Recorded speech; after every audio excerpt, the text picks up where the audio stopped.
اعوذ باللہ من الشیطان الرجیم بسم اللہ الرحمن الرحیم الحمدللہ رب العالمین الصلاۃ والسلام علی اشرف الانبیاء والمرسلین سیدنا و نبینا ابی القاسم محمد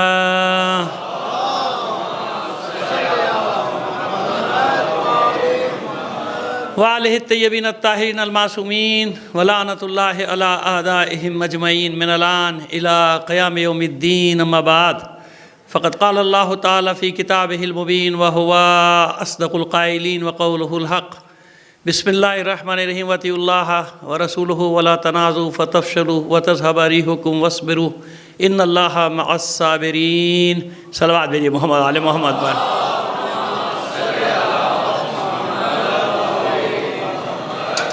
آپ سے درخواست کریں گے مرحوم سید خورشید اقبال ابن سید سرفراز حسین اور اسی خانوادے کے دیگر مرحومین اپنے مرحومین اور تمام شہدائے ملت کو شامل کر کے ایک سورہ فاتحہ پڑھ کر بخش دیجیے گا۔ بسم اللہ۔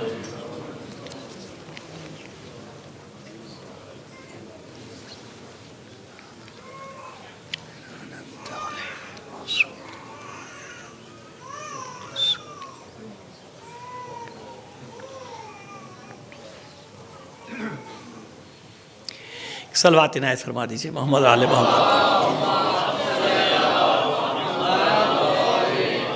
اسے بہتر انداز میں بلند آواز سے ایک صلوات بھیج دیجیے گا۔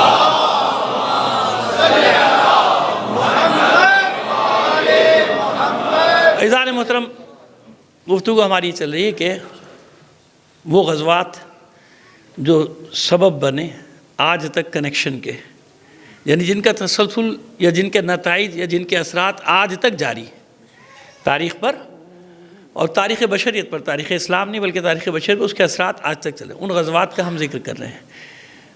ہم نے وعدہ تو کیا تھا آج بنی قریظہ کا، غزوہ بنی قریظہ کا پڑھنے کا آپ سے، لیکن مسئلہ یہ ہے کہ غزوہ بنی قریظہ نتیجے میں ہوا ہے غزوہ احزاب کے، تو اب اگر پہلے احزاب نہ پڑھیں پہلے وہ پڑھ دیں تو مسئلہ ہو جائے گا، وہ سب بات سمجھانا مشکل ہو جائے گی مجھے، لہٰذا میں نے سوچا تھا کہ غزوہ احزاب یعنی غزوہ خندق پڑھوں گا کل، مگر پھر ہوا کہ نہیں وہ تو ترتیب الٹی ہو جائے گی، وہ میں اپنے حساب سے چاہ رہا تھا کہ کل پڑھوں، لیکن میں چاہتا ہوں کہ نہیں ترتیب نہ بگڑے، کیونکہ یہی جنگ احزاب جسے آپ جنگ خندق کہتے ہیں، یہی جنگ خندق باعث بنی تھی غزوہ بنی قریظہ کا، ٹھیک ہے نا، اس کی وجہ سے غزوہ بنی قریظہ ہوا تھا، تو سیدھی سی بات ہے کہ پہلے احزاب پڑھنی پڑے گی، اس کے بعد پھر کل انشاءاللہ زندگی رہی تو بنی قریظہ۔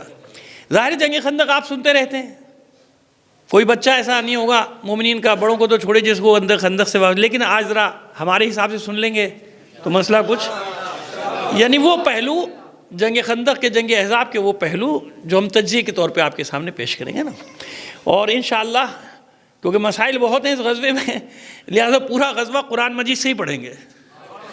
یہ ہے جو میں نے ساتھ رکھا ہے نا، یہ جادو کی پٹاری، یہ اس کو جادو کی پٹاری کہتا ہوں کہ مجھے آج تک اس کا استعمال ہی پورا نہیں آیا، جتنا ضرورت ہوتی ہے اتنا پوچھ لیتا ہوں بھائی یہ کیا کرنا ہے اس کا بھی بتا دو، تو کیونکہ آیات کا تسلسل ہے، جنگ احزاب سورہ احزاب ہے نا، یعنی ایک پورا سورہ اسی پر ہے، خندق کہتے ہیں نا آپ، احزاب یعنی حزب کی جمع، حزب یعنی لشکر، احزاب یعنی بہت سارے، تو اسلام پر احزاب نے حملہ کیا تھا، اسلامی اسٹیٹ کو ایک بار مٹا دیا جائے، سمجھ میں آ رہی ہے بات، اس لیے کیونکہ بدر میں نتیجہ نہیں نکلا، مار کھا کے گئے، احد میں نتیجہ نہیں نکلا، چلو نقصان مسلمانوں کو اٹھانا پڑا لیکن نتیجہ تو وہ نہیں لے سکے نا، نتیجہ تو نہیں ملا ان کو، لہٰذا اتحاد بنا کے حملہ کیا گیا، اتحاد بنایا گیا، کفر و شرک و نفاق سب ایک جگہ اکٹھا ہو گیا، اندر سے منافقین، باہر سے یہود مشرکین، اور پھر اندر کے مشرکین یعنی یہود، اندر تو منافقین تھے ہی۔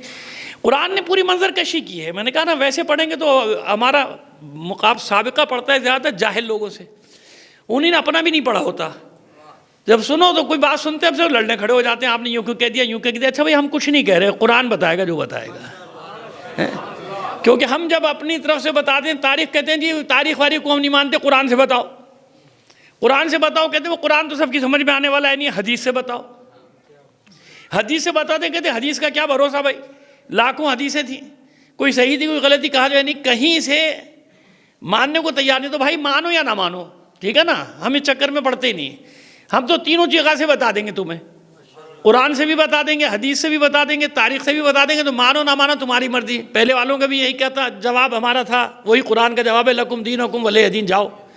ساری دلیلیں لانے کے بعد تمہارا دین تمہارے ساتھ، ہمارا دین ہمارے ساتھ، ٹھیک ہے نا؟ لیکن دلیل تو دینی پڑے گی نا، دلائل دے دیں گے بھئی یہ ہے۔ جیسے شیعہ کے بارے میں ہم سے پوچھا گیا تھا آپ شیعہ کو قرآن سے ثابت کر دیں، میں نے کہا بھئی ثابت تو کر دیں گے ہم شیعہ کو قرآن سے، لیکن پھر یہ آپ پر سوال جائے گا، پھر آپ ثابت کرنا کہ آپ کے نام کہاں سے آئے۔ ہم تو ثابت کر دیں گے، اور ہم نے کیا الحمدللہ، انہیں مانا۔ اور اس سوال کی بنا پہ میں آپ کو بتا رہا ہوں کہ بڑائی کی بات نہیں کر رہا ہوں، پروردگار مجھے معاف رکھے، بڑے بول سے میں ویسے ہی بہت چھوٹا سا آدمی ہوں، بہت ہی معمولی سا طالب علم۔ یقین جانے سے ایک سوال کے جواب میں نامعلوم کہاں کہاں بجلی گری اور کتنے لوگ اس طرف ہدایت پا کے آگے، صرف اس ایک سوال۔ لفظ شیعہ کا مجھ سے پوچھا گیا تھا، اس کے جب میں نے رکھا تو سب پریشان تھے، آخر میں سوال پہ حیران تھے کہ بھئی انہی نے تو بتا دیا، قرآن سے بھی بتا دیا، حدیث سے بھی بتا دیا، تاریخ سے بھی بتا دیا، اور دلائل کے ساتھ، کوئی رد نہیں کر سکتا۔ لفظ شیعہ، لفظ شیعہ، لفظ شیعہ، ہمارا کہاں سے نام آیا؟ میں نے وہ بتایا کہ ہمارا نام ہے، تم بتاؤ۔ ہم نے بتا دیا، میں نے کہا اب آپ بتائیے آپ کہاں سے آئے؟ 1400 سال سے ہمارے پیچھے پڑے ہو، شیعہ کہاں سے آیا، شیعہ کہاں؟ ہم نے بتا دیا کہاں سے آیا، اب تو بتا تو کہاں سے آیا؟ بھئی تیرے نام کہاں سے آئے؟ اپنے نام بتاؤ نا۔ کوئی 100 سال پہلے کا، کوئی 125 سال پہلے کا، کوئی 150 سال پہلے کا، اسے ہے ہی نہیں۔ پرانی تاریخ میں نکالو، 1200 سال بعد خیال آیا کوئی نام، 1200 سال پہلے خیال آیا کہ کوئی نام رکھ دیا جائے۔ ہمارا نام تو پہلے دن سے ہے بھائی، ہمارا نام آپ کی حدیثوں میں موجود ہے، ہمارا نام در منصور میں موجود ہے، ہمارا نام سیاہ ستہ میں موجود ہے۔ آپ اپنا نام بتائیے کہاں ہے سیاہ ستہ میں؟ چلیے آپ کی کتابیں میری تھوڑی ہیں، ہم اپنا نام سیاہ ستہ سے نکال کے دے رہے ہیں آپ کو۔ اب اپنا نام نکال کے دیا بھئی، اچھا کہو برا کہو، نام تو ہے نا۔ شیعان علی ہیں، رسول کے زمانے سے ہیں۔ کس کے زمانے سے ہیں؟ اس پہ آپ کی روایات کی تصدیق سب تھے، آپ کی، ہماری نہیں، کہ ہاں جناب عبداللہ ابن عباس سے، جناب سید خدری سے، ان سب سے روایات آپ نے نقل کی، میں نے نہیں نقل کی، آپ نے نقل کی۔ آپ کی کتاب جب بھیجا، اور الحمدللہ اللہ نے مدد کی، بات سچی تھی، اپنے علماء سے سوال کرتے تھے، وہ اس کے بعد جواب، آخری جواب اس کا بتا، شیعوں کے بعد تو نہیں جاتا۔ اس نے بھائی جاتا ہو نہیں جاتا، سوال کا جواب تو دے۔ ایک ہی بات ہوتی ہے، ان کا رافضی ہو گیا بھائی تو۔ وہ بڑے بڑے مفتی جو ادھر آ رہے ہیں ماشاءاللہ، وہ اسی بات پہ تھے کہ ارے بھائی ہم تم سے سوال کریں، تم کہہ رہے ہو رافضی ہو گیا۔ رافضی کیا مطلب ہے؟ سوال کا جواب دو۔ تو جہاں سوال کا جواب نہیں ہوتا، وہ اپنے آدمی سے کہتے ہیں کہ اب تو شیعوں کے بعد کیوں جاتا ہے، ان کی مجلس میں کیوں جاتا ہے، ان کے بعد جا کے کیوں بیٹھتا ہے؟ ارے وہ سوال کرے، سوال کا جواب دے۔ ہم نے کبھی آپ کو روکا کہ فلاں کے جلسے میں نہ جاؤ، فلاں کے میلاد میں نہ جاؤ؟ کبھی روکا؟ آپ نے اپنے بچوں کو روکا، ہم نے اپنے بچوں کیوں؟ بھائی اتنا اطمینان ہے اپنی سچائی پر، کبھی نہیں روکتے ہم۔ حالانکہ سارے اسکولوں میں نصاب آپ کا پڑھایا جا رہا ہے، ہمارے 2 مہینے ہی کافی ہوتے ہیں۔ دنیا کے نظام تعلیم میں 10 مہینے پڑھاتے ہیں، 2 مہینے چھٹی کرتے ہیں۔ ہم کہتے ہیں بچوں کو 10 مہینے چھٹی، 2 مہینے آ جانا، محرم سفر آ جانا، سب بتا دیں گے تمہیں، ہے نا؟ اگر بشرط یہ کہ صحیح اس کو استعمال کیا جائے تو ٹھیک ہے نا، تو ہم تو نہیں روکتے، کیونکہ پانی نشیب میں مرتا ہے نا، ادھر نشیب ہے ہی نہیں، پانی کہاں سے مرے گا؟ کوئی گھاٹی ایسی ہے ہی نہیں، لہذا وہاں پریشانی ہوتی ہے کہ کیوں جا رہے ہو؟ نہیں جانا، خبردار، ادھر نہیں جانا، ادھر نہیں۔ ہمارے کوئی ایسی پابندی ہے نہیں، پابندی، سمجھ میں آ رہی ہے بات؟ تو اسی طرح غزوہ احزاب، ابھی میں نے آپ کو صرف اتنا بتایا کہ غزوہ احزاب یعنی لشکروں کی جنگ، قرآن نے اس کو کیا کہا ہے؟ جنگ احزاب، لشکروں کی جنگ۔ سب نے مل کر ایک بار طے کیا کہ ایک بار حملہ کرو اور ختم کرو، چھٹی کرو۔ سب کو ملا لیا، باہر والوں کو، اندر والوں کو، سب کو اپنے ساتھ ملا لیا، اور اتنا بڑا حملہ ہوا کہ میدان میں نکل کر لڑ نہیں سکتے تھے، ورنہ احد سے بھی برا منظر پیش آتا۔ کیا کیا جائے؟ سر جوڑ کر بیٹھے نا، پہلے ذرا سا خلاصہ سن لیں، پھر آیات پڑھیں گے نا آپ کے سامنے، تاکہ ذرا سا ذہن ہمارے ساتھ ہو جائے، ٹھیک ہے نا؟ کیا کیا جائے؟ سر جوڑ کے بیٹھ گئے بھئی کیسے مقابلہ کیا جائے، کیونکہ مدینے میں اگر یہ گھس آیا، حملہ کیا تو عورتیں بچوں کو سنبھالیں گے، جنگ لڑیں گے، کریں گے کیا؟ کیونکہ لشکر کی خبر یہ آ رہی ہے کہ 15,000 کا ہے، 10 سے 15,000، ٹھیک ہے نا؟ تاریخیں آپ جا کے دیکھیں گے تو یہی ہے۔ جس نے کم سے کم لکھا 10,000 لکھا، جس نے زیادہ سے زیادہ لکھا 15,000، 10 سے 15,000 کا لشکر، اتنی آبادی ہے بھائی، اتنی آبادی ہے مدینے کی، کیوں؟ اس سے زیادہ نہیں ہو سکتی۔ کوئی بہت زیادہ تیر مارے گا، کہہ دے گا 20-25 ہزار۔ دیکھو نا، یہ بتائیے جنگ بدر میں کتنے مسلمان پہنچے تھے لڑنے؟ کتنے؟ سمجھ میں آیا کتنی آبادی ہوگی بھائی کہ لڑنے والے کتنے نکلے؟ آبادی کا ریشو نکال لو نا بھائی. احد میں کتنے نکلے؟ 1300 نکل لیے. عبداللہ ابن ابی منافق کی سربراہی میں 30% منافق نکلے. یہ جو 1000 کا لشکر نکلا تھا احد کے لیے، توجہ ہے نا آپ کی؟ یہ تاریخی سوال جواب ہیں، یاد رکھیے. ایک ایک مجلس میں اس لیے سوال جواب آپ کو دے کر جاتا ہوں کہ آپ کو دکان میں، مکان میں، اسکول میں، دفتر میں، کالج میں، سب جگہ کام آئیں گے، بازار میں. اور اس میں کوئی جھگڑا نہیں، کسی کو برا بھلا بھی نہیں کہہ رہے آپ، کسی کو برا بھلا نہیں کہنے کا بات. طریقہ یہی ہوتا ہے کہ آپ کے پاس دلائل ہونے چاہیے. برا بھلا کہنے سے بات تھوڑی بنے گی. مانے نہ مانے اپنی طرف سے دلیل قائم کر دو، حجت قائم کر دو، ٹھیک ہے نا. یہ 1000 آدمی کا جو لشکر گیا تھا مدینے سے، یہ افریقہ سے آئے تھے؟ نہیں، امریکہ سے آئے تھے، انٹارکٹیکا سے آئے تھے. کہاں سے آئے تھے؟ ایشیا سے گئے تھے، یورپ سے آئے تھے، عرب کے دوسرے علاقوں سے آئے تھے. کہاں سے تھے یہ 1000؟ مدینے کے تھے نا. تو اتنی سمجھ میں نہیں آ رہی بات کہ پورے مدینے کی نمائندگی کر رہا تھا 1000 کا لشکر. کیوں؟ اللہ کے رسول کا حکم تھا کہ جو ہتھیار اٹھا سکتا ہے آ جائے. یہی تھا نا، سب آ جاؤ. عام لام بندی جس کو کہتے ہیں، ہماری زبان میں کیا کہتے ہیں؟ عام لام بندی. سب آ جاؤ، جو تلوار چلا سکتا ہے، اٹھا سکتا ہے، آ جاؤ، سارے آ جاؤ. تو پورے مدینے کی نمائندگی 1000 کا لشکر کر رہا تھا. 300 کتنے بنے؟ 30%. 30% بنے کہ نہیں بنے؟ 1000 کے لشکر میں 300 منافق تھے. کتنے تھے؟ 300. 30% منافق تھے. کہاں سے آئے تھے؟ وہی تو جان جا رہا ہوں، باہر سے نہیں آئے تھے، وہیں کے تھے جن کے لیے سورہ منافقون آیا تھا. صلوات بھیجیے محمد آل محمد.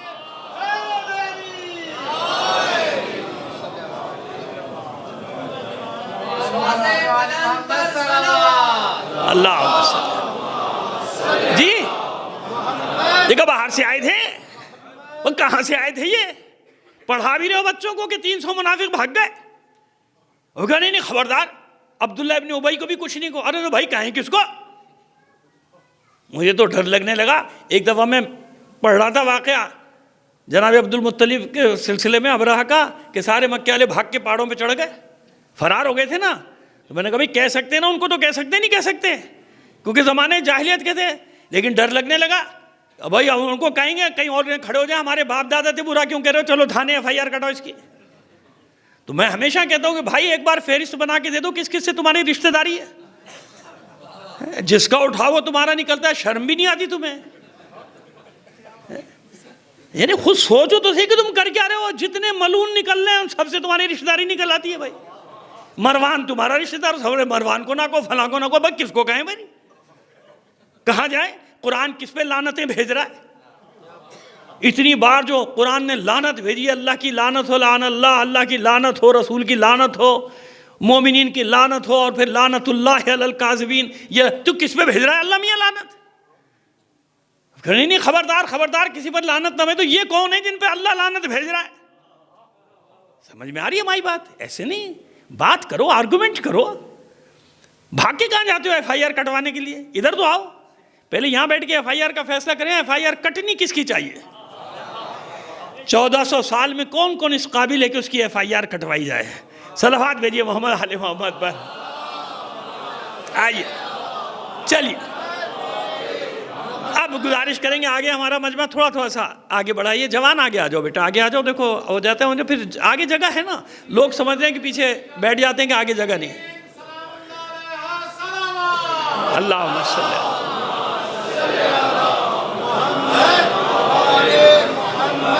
اب جنگ احزاب یعنی لشکروں کا حملہ. تو اتنا بڑا لشکر تھا کہ اللہ کے رسول نے میٹنگ بلائی، اجلاس کے. بھائی کیا کریں؟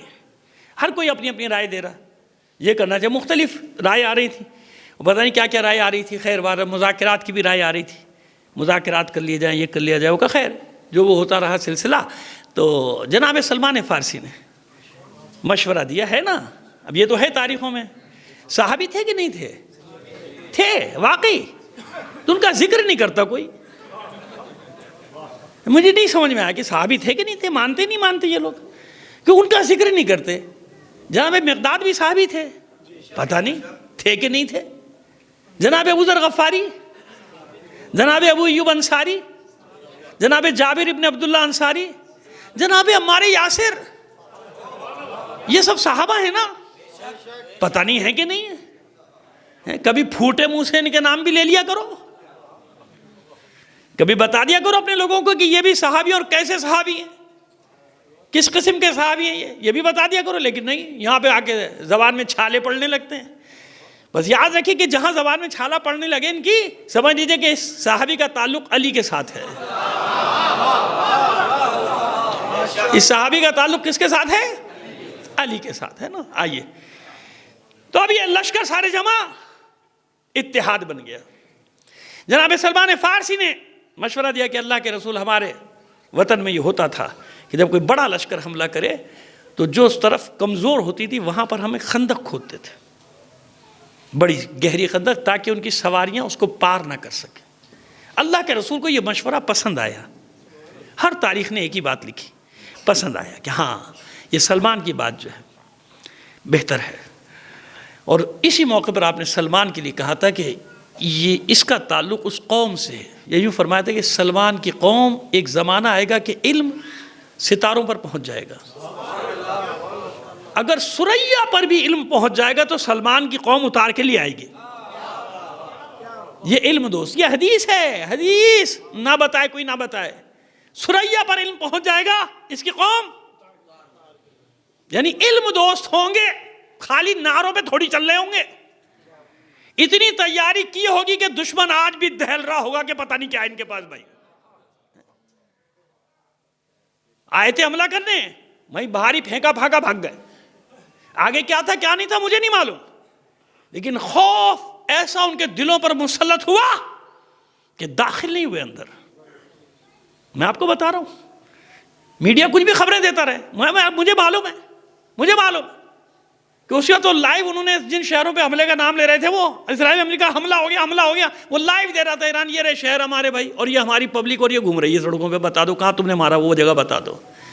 پھینک کے بھاگ گئے، اپنا وزن اتارا کہ ہاں مارا ہے، مار کے آگے جاؤ. سمجھ گیا بات؟ قوم ہے، غیرت ہے، حمیت ہے. اور سب سے بڑی بات یہ کہ موت سے نہیں ڈرتے. جب موت سے نہیں ڈرتے، موت ان سے ڈرتی ہے. ڈرتے ہیں نا سب، اتنے بڑا پاور ہے سب کے پاس. ڈرتے کیوں؟ یہ جانتے ہیں کہ یہ موت سے نہیں ڈرتے. جو موت سے نہیں ڈرتا اسے کس چیز سے ڈرائیں گے؟ تو یہ مرتے مرتے ہمارا بیڑا غرق کر جائیں گے، ہمارا کام کر جائیں گے. یہ ہوتی ہیں قومیں. اور جہاں قومیں نہیں ہوتی، ریوڑوں کا غلہ، بھیڑوں کا غلہ ہوتا ہے، ریوڑ ہوتا ہے، تو وہاں مسائل کچھ اور ہوتے ہیں، ہے نا. لیکن جہاں قوم ہوتی ہے وہاں غیرت ہوتی ہے. جب غیرت ہوتی ہے تو بڑی سے بڑی طاقت سے وہ غیرت ڈرنے نہیں دیتی. کہ مار سکتے ہو، شکست تھوڑی دے سکتے ہو. مرنا اور ہے، شکست کھانا بعض اوقات زندہ ہے مگر شکست خوردہ ہے، ذلیل ہے، رسوا ہے. لعنت ہو ایسی زندگی پر جو ذلت کے ساتھ گزاری جائے، ہے نا. اور ایک بار مر گیا مگر بہادری کی علامت بن کے زندہ ہو گیا، ہے نا. چلیے آپ کو ہی سمجھا رہے ہیں کہ خندق کھود دی گئی، پیچھے پہاڑوں کو رکھا گیا، جو گئے زیارت پہ، جو نہیں گئے پروردگار سب کو لے کر جائے. بہرحال ہم نے تو 87 میں وہ بھی دیکھا کہ جب مسجدیں، پوری مساجد سبا موجود تھیں، نیچے مسجد فاطمہ، پھر علی اور سلمان فارسی تک ساری برجیاں تھیں، پورا پہاڑ تھا. اس کے بعد اب تو سب ختم کر دیا گیا، وہ ایک بڑی مسجد بنا کے اس میں سب ضم کر دیا گیا. اور وہاں وہ بتانے والا بھی کوئی نہیں، پہلے سب ہوتا تھا، اب آہستہ آہستہ سب اس کو مٹا دیا گیا. لیکن انشاءاللہ سب واپس آ جائے گا، بے فکر رہیے آپ. تو ہوا یہ کہ جناب وہ پورا نقشہ میدان کا، خندق بنا دی گئی، کھود دی گئی خندق. کیوں اتنا بڑا لشکر آ رہا ہے بھائی؟ جنگی حکمت عملی تو اختیار کرنی پڑے گی نا، جنگی حکمت عملی اختیار کرنی. اور جب اتنا بڑا لشکر پہاڑوں سے اتر رہا ہے، چاروں طرف سے، ادھر سے آ رہا ہے، ادھر سے آ رہا ہے، نیچے سے آ رہا ہے، کلیجے حلق کو آ گئے. کس کے؟ مسلمانوں کے. کس کے؟ قرآن بتائے گا ابھی. حلق کو آ گئے، آنکھوں میں اندھیرا آ گیا. کہتے ہیں مروا دیا نا، جیسے آج ہوتا ہے نا، کیا کہتے ہیں؟ مروا دیا نا. قرآن ان کی نشاندہی کرے گا. کیسے لوگ تھے کہ یہ کیا ہوا، آج دیکھو ہمیں کہاں پھنسا دیا. پس معاذ اللہ کیا کہتے تھے؟ جھوٹا وعدہ ہے. اللہ اور اس کے رسول نے جو ہم سے وعدہ کیا تھا وہ جھوٹا تھا. دین ان کے گئے، فارغ ہو گئے. وہ کون؟ مدینے کے لوگ بھائی، باہر کے نہیں آئے تھے وہاں، مدینے کے لوگ. ابھی آیات پڑھیں گے تو سمجھ میں آئے گی. بات آپ کو، حالت یہ ہو گئی، یہ عالم ہو گیا تھا کہ اللہ کے اور رسول کے وعدے کو جھوٹا کہنا. کہتے تھے کاش ہم بادیہ نشین ہوتے، صحراؤں میں رہ رہے ہوتے اور کوئی ہمیں پہچانتا بھی نہیں، ہم وہاں بیٹھ کے تمہاری حالت دیکھتے. نکلنے کے چکر میں تھے اور دوسروں کو کہتے تو تم بھی ہمارے ساتھ آ جاؤ، بھاگو، اب کوئی بچنے والا نہیں آج. کیوں؟ اتنا بڑا لشکر. اس زمانے کے لحاظ سے آپ سوچی نا 15,000 کتنا بڑا لشکر ہوگا بھائی، کتنی تو آبادی تھی وہاں. چاروں طرف سے حملہ آور، اوپر سے نیچے سے سوارے قرآن مطلب حملہ ہو رہا ہے ان کے اوپر. دم نکل گیا ان کا کہ اب کیسے بچیں گے ہم، اتنی بڑی طاقت سے کیسے لڑا جائے گا. اللہ یہی تو چاہتا تھا کہ رہتی دنیا تک معلوم ہو جائے کہ کتنے قسم کے لوگ ہوتے ہیں جب میدان جنگ کے نقارے پہ چوٹ پڑتی ہے. ویسے سب شور کر رہے ہوتے ہیں، ویسے سارے شور کر رہے ہوتے ہیں، بہادری کے سب کے چرچے ہو رہے ہوتے ہیں، لیکن جب نقارے جنگ پہ چوٹ پڑتی ہے تب بولے جنگ بچتا ہے، پھر معلوم ہوتا ہے کہ رجل اور ہیں. سمجھ گیا نا؟ بزدل کی بہادر سے تشخیص ہو جاتی ہے، دونوں الگ الگ ہو جاتے ہیں. یہ نقارے اس سے پہلے سب ایک جیسے چل رہے ہوتے ہیں. خرابی حالات میں تو جوہر کھلتے ہیں انسان کے، پرسکون حالات میں تھوڑی جوہر کھلیں گے، جو بھی باتیں کر لو. جب حالات خراب ہوتے ہیں، شدت ہوتی ہے، پھر معلوم ہوتا ہے کہ مرد کون ہے. پھر معلوم ہوتا ہے کہ علی کا نعرہ کہاں سے آ رہا ہے. سمجھ میں آ رہی ہے بات؟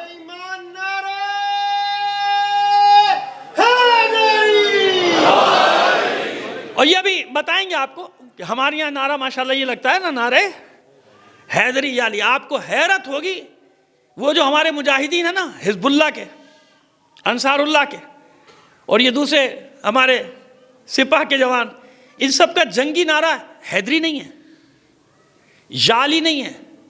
کہتے ہیں وہ یا علی بھی کہتے ہیں، حیدر بھی کہتے ہیں، پوری ذمہ داری سے بیٹھ کر. اور ثبوت بھی آپ دیکھ لیجئے گا جا کے سوشل میڈیا پہ. ان کا جنگی نعرہ یہ ہے کہ جب وہ حملہ کرتے تو نعرہ لگاتے یا زہرا. کیا نعرہ ہے؟ یا زہرا کہہ کے نعرہ لگاتے حملہ کرتے ہو. یہ جنگی نعرہ ہے ان کا. اب آپ کو اندازہ ہوا کون سی قوم ہے یہاں بیٹھ کے چپڑ چپڑ باتیں تو بنا لیتے ہو کہ وہ یوں ہیں، وہ یوں ہیں، وہ ایسے ہیں، وہ ویسے. ان کا عقیدہ تو دیکھو. اگر پوری دنیا لرز رہی ہے تو یا زہرا کے نعرے سے لرز رہی ہے. جب حزب اللہ یہ نعرہ لگاتی ہے ان کے دل بیٹھ جاتے ہیں یہودیوں کے، یہ آگے وہ لوگ آگے، یہ آگے وہ، یہ زہرا والے آگے. لبیک یا زہرا، اور یا زہرا کہہ کہ جب حملہ کرتے ہیں، لشکر حملہ کرتا ہے، یا زہرا. اب مجھے بتاؤ یا زہرا کہے کون؟ چلیے 2 منٹ تشریح کر دیں، کون ہے یا زہرا؟ نعرہ کیسے آیا یا زہرا کا؟ یاد رکھیے، معصومین کی روایت کا نچوڑ بتا رہا ہوں کہ نحنو حجت اللہ علیکم، ہم گروہ ائمہ تم پر حجت ہیں، ہم تم پر حجت ہیں. نحنو حجت اللہ علیکم وفاطمۃ حجت علینا، اور ہماری جدہ طاہرہ فاطمہ ہم پر بھی حجت ہے. یہ ہے فاطمہ، یہ ہے فاطمہ. چھٹے امام فرماتے ہیں جب تمہاری دعا قبول نہ ہو تو ڈائریکٹ استغاثہ کرو، اغیثنی یا فاطمۃ الزہرا، اے فاطمہ زہرا میری فریاد کو پہنچ، میری مدد کا براہ راست. پوری ذمہ داری سے یہاں سے بیان کر رہا ہوں، ریکارڈ ہو گیا. اغیثنی یا فاطمۃ الزہرا، یا فاطمہ اغیثنی، اے فاطمہ میری استغاثے کو پہنچ، اے فاطمہ میری مدد کو. سمجھ میں آیا؟ ایسے نہیں، تھوڑا اسٹڈی کیا کرو، معلومات کیا کرو، پھر اس کے بعد زبان کھولتے ہوئے اچھا لگتا ہے کوئی اعتراض کی. جو کچھ نہیں کرتے نا ان کے پاس سوائے اعتراض کے اور کچھ نہیں ہوتا. عجیب بات ہے، جو لڑ رہے ہیں مر رہے ہیں، اعتراض تو گلا تو ان کی زبان پہ ہونا چاہیے جن کے مر گئے ہزاروں لاکھوں. وہاں تو کوئی گلا نہیں ہے. وہ آج بھی جشن منا رہے ہیں فتح کا، نکلے ہوئے پورے لبنان میں، جا کے دیکھ لیجیے چینلز، جشن منا رہے ہیں حزب اللہ کی فتح کا. وہ تو گلا نہیں کر رہے کہ ہمارے اتنے مروا دیے اتنے مروا دیے. فلسطینی تباہ ہو گیا نا، غزہ تباہ ہو گیا، کھنڈر ہو گیا. کسی فلسطینی کی زبان سے گلا سنا؟ یہاں بیٹھے ہوئے بڑے بڑے بقرات، ہوئے ہوئے یہ کیا ہو گیا من؟ وہ تیرا کوئی واسطے نہیں، تیرا لینا دینے نہیں، آرام سے بیٹھا رہے، چپکا بیٹھا رہے، تیرا کیا واسطہ؟ فلسطین سے، بیروت سے، حزب اللہ سے، حماس سے تیرا کیا واسطہ؟ تیرے کو لینا دینا ہے ان سے؟ تو جو میں نے کہا نا، ہر وہ آدمی اعتراض کرے گا جس کا اس معرکے سے کوئی لینا دینا ہی نہیں ہے، تیرا واسطہ ہی نہیں کوئی معرکے سے۔ جو معرکے میں ان سے پوچھو نا کہ ان کے حوصلے کہاں تک ہیں، وہ کتنے دلیر، وہ کتنے بہادر، کہ ہزاروں لاشیں اٹھانے کے بعد ایک بچہ بھی ان کا نہ حماس کے خلاف بولتا ہے، نہ حزب اللہ کے خلاف بولتا ہے۔ یہ ان کا حال ہے، یہاں بیٹھنے والوں کا دوسرا حال ہے۔ سمجھ آ رہی بات ہماری؟ چلیے ایک صلوات بھیجیے محمد آل محمد پر۔ تو یہ اتنا بڑا لشکر، اب آئیے، اب اس کے مقابلے میں مومنین کا کیا قول تھا وہ بھی قرآن بتائے گا۔ منافقین کا تو بتا دیا نا میں نے کہ ان کا اللہ کے وعدے پر سے ایمان اٹھ گیا، کہتے ہیں یہ مروا دیا انہوں نے ہم کو، یہ کہاں مروا دیا، اتنا بڑا لشکر یہ تو آج چھوڑے گا نہیں۔ وہ بھاگ رہے تھے کہ ہمارے گھر خالی ہیں، اللہ کے رسول اجازت دیجئے۔ قرآن کہتا تھا ان کے گھر نہیں خالی ہیں، یہ بھاگنا چاہتے ہیں، قرآن کہہ رہا ہے۔ اب جب آیات پڑھیں گے تو سب کی زبانیں بند ہو جائیں گی۔ ایک صلوات بھیجیے محمد آل محمد پر۔ آئیے یہ عزیزان محترم، اس لیے کہ ظاہر ہے کہ میں اس لیے بھی اس کو دیکھ کر پڑھ رہا ہوں آپ کے سامنے، تاکہ کوئی اشتباہ نہ رہ جائے، کوئی زیر زبر بھی ادھر ادھر نہ ہو جائے۔ ترتیب جو آیات کی نا، کوئی بہت ساری آیات ہیں، ایک سلسلے سے آپ سے، اور پھر یہ کہ سارا کیا ہوگا، ریکارڈ ہو جائے گا، بعد میں پھر دیکھ سکتے ہیں۔ آیات کا نمبر بتا دیتا ہوں میں یہیں ابھی سے آپ کو، آیت نمبر 9 سے لے کے سورہ احزاب کی 33واں سورہ ہے نا قرآن مجید کا، اس کی آیت نمبر 9 سے لے کے 23ویں تک چلے جائیے گا۔ سورہ احزاب ہے، کیا ہے؟ جنگ، سورہ احزاب میں جنگ احزاب پورا اس میں لکھا ہوا ہے واقعہ، آیت نمبر 9 سے لے کے آیت نمبر، کیوں یہ اس لیے بتا رہا ہوں کہ بے شک آپ کو حفظ نہ ہو، مجھے بھی حفظ تھوڑی ہے، لیکن آپ کو نمبر یاد رہیں گے تو آپ کسی بھی سامنے حجت قائم کر سکتے ہیں۔ یہ دیکھ بھائی، تو جو ہم سے کہتا ہے، یہ دیکھ یہاں کیا لکھا ہوا ہے، یہ قرآن ہے، قرآن یہ پورے مارکے کو بتا رہے کہ مارکے میں ہوا کیا تھا تمہارے ساتھ، تمہارا حال کیا ہوا تھا، کس کی وجہ سے تمہیں فتح ملی، ہے نا، وہ بھی بتا دیں گے نا۔ آج بار بار ہم رجل کا ذکر کر رہے ہیں، آج اس رجل کا ذکر آ ہی جائے گا انشاءاللہ۔ ظاہر خندق ہے، جنگ احزاب ہے، اس رجل کے بغیر کیسے کام ہوگا، نہیں ہو سکتا نا۔ چلیے ایک صلوات بھیجیے محمد آل محمد پر۔ اچھا دیکھیے، مجھے ایک اعتماد ہوتا ہے کہ آپ خشکی طری کے چکر میں تو نہیں ہے نا، کہ مجلس خشک ہو گئی، مجلس ایسی ہوئی، نہیں نا، کیونکہ میں چاہتا ہوں آپ تک معلومات پہنچ جائے، اصل مقصد یہ ہے۔ ورنہ اس ایک آیت کو لے کے میں 1 گھنٹہ بھی گزار سکتا ہوں، لیکن میں چاہتا ہوں کہ آج یہ پورا مضمون کسی حد تک آپ تک پہنچ جائے، ریکارڈ ہو جائے گا، بعد میں کام آئے گا۔ میرا مقصد یہ کہ آپ تک بات پہنچے۔ میں نے پہلے بھی کہا، جہاں بھی پڑھا آیات دیکھ کے ہی پڑھا، تاکہ میں ایک تو غلطی سے بچا رہوں اور دوسرے آپ تک صحیح بات پہنچ جائے۔ آئیے، یا ایھا الذین آمنوا اذکروا نعمت اللہ علیکم اذ جاءتکم جنودا فارسلنا علیہم ریحا وجنودا لم تروها وکان اللہ بما تعملون بصیرا۔ یہ 9ویں آیت سورہ احزاب کی۔ اے ایمان والو، یاد کرو اللہ کی نعمت کو، جب اس نے کب نازل کی تم پر؟ اس وقت نازل کی جب تم پر لشکروں پہ لشکر آ رہے تھے، اور اس نے کیا کیا؟ اس جاءتکم جنودن، تم پر لشکر آ رہے تھے، فارسلنا علیہم، ہم نے ان لشکروں پہ کیا بھیجا؟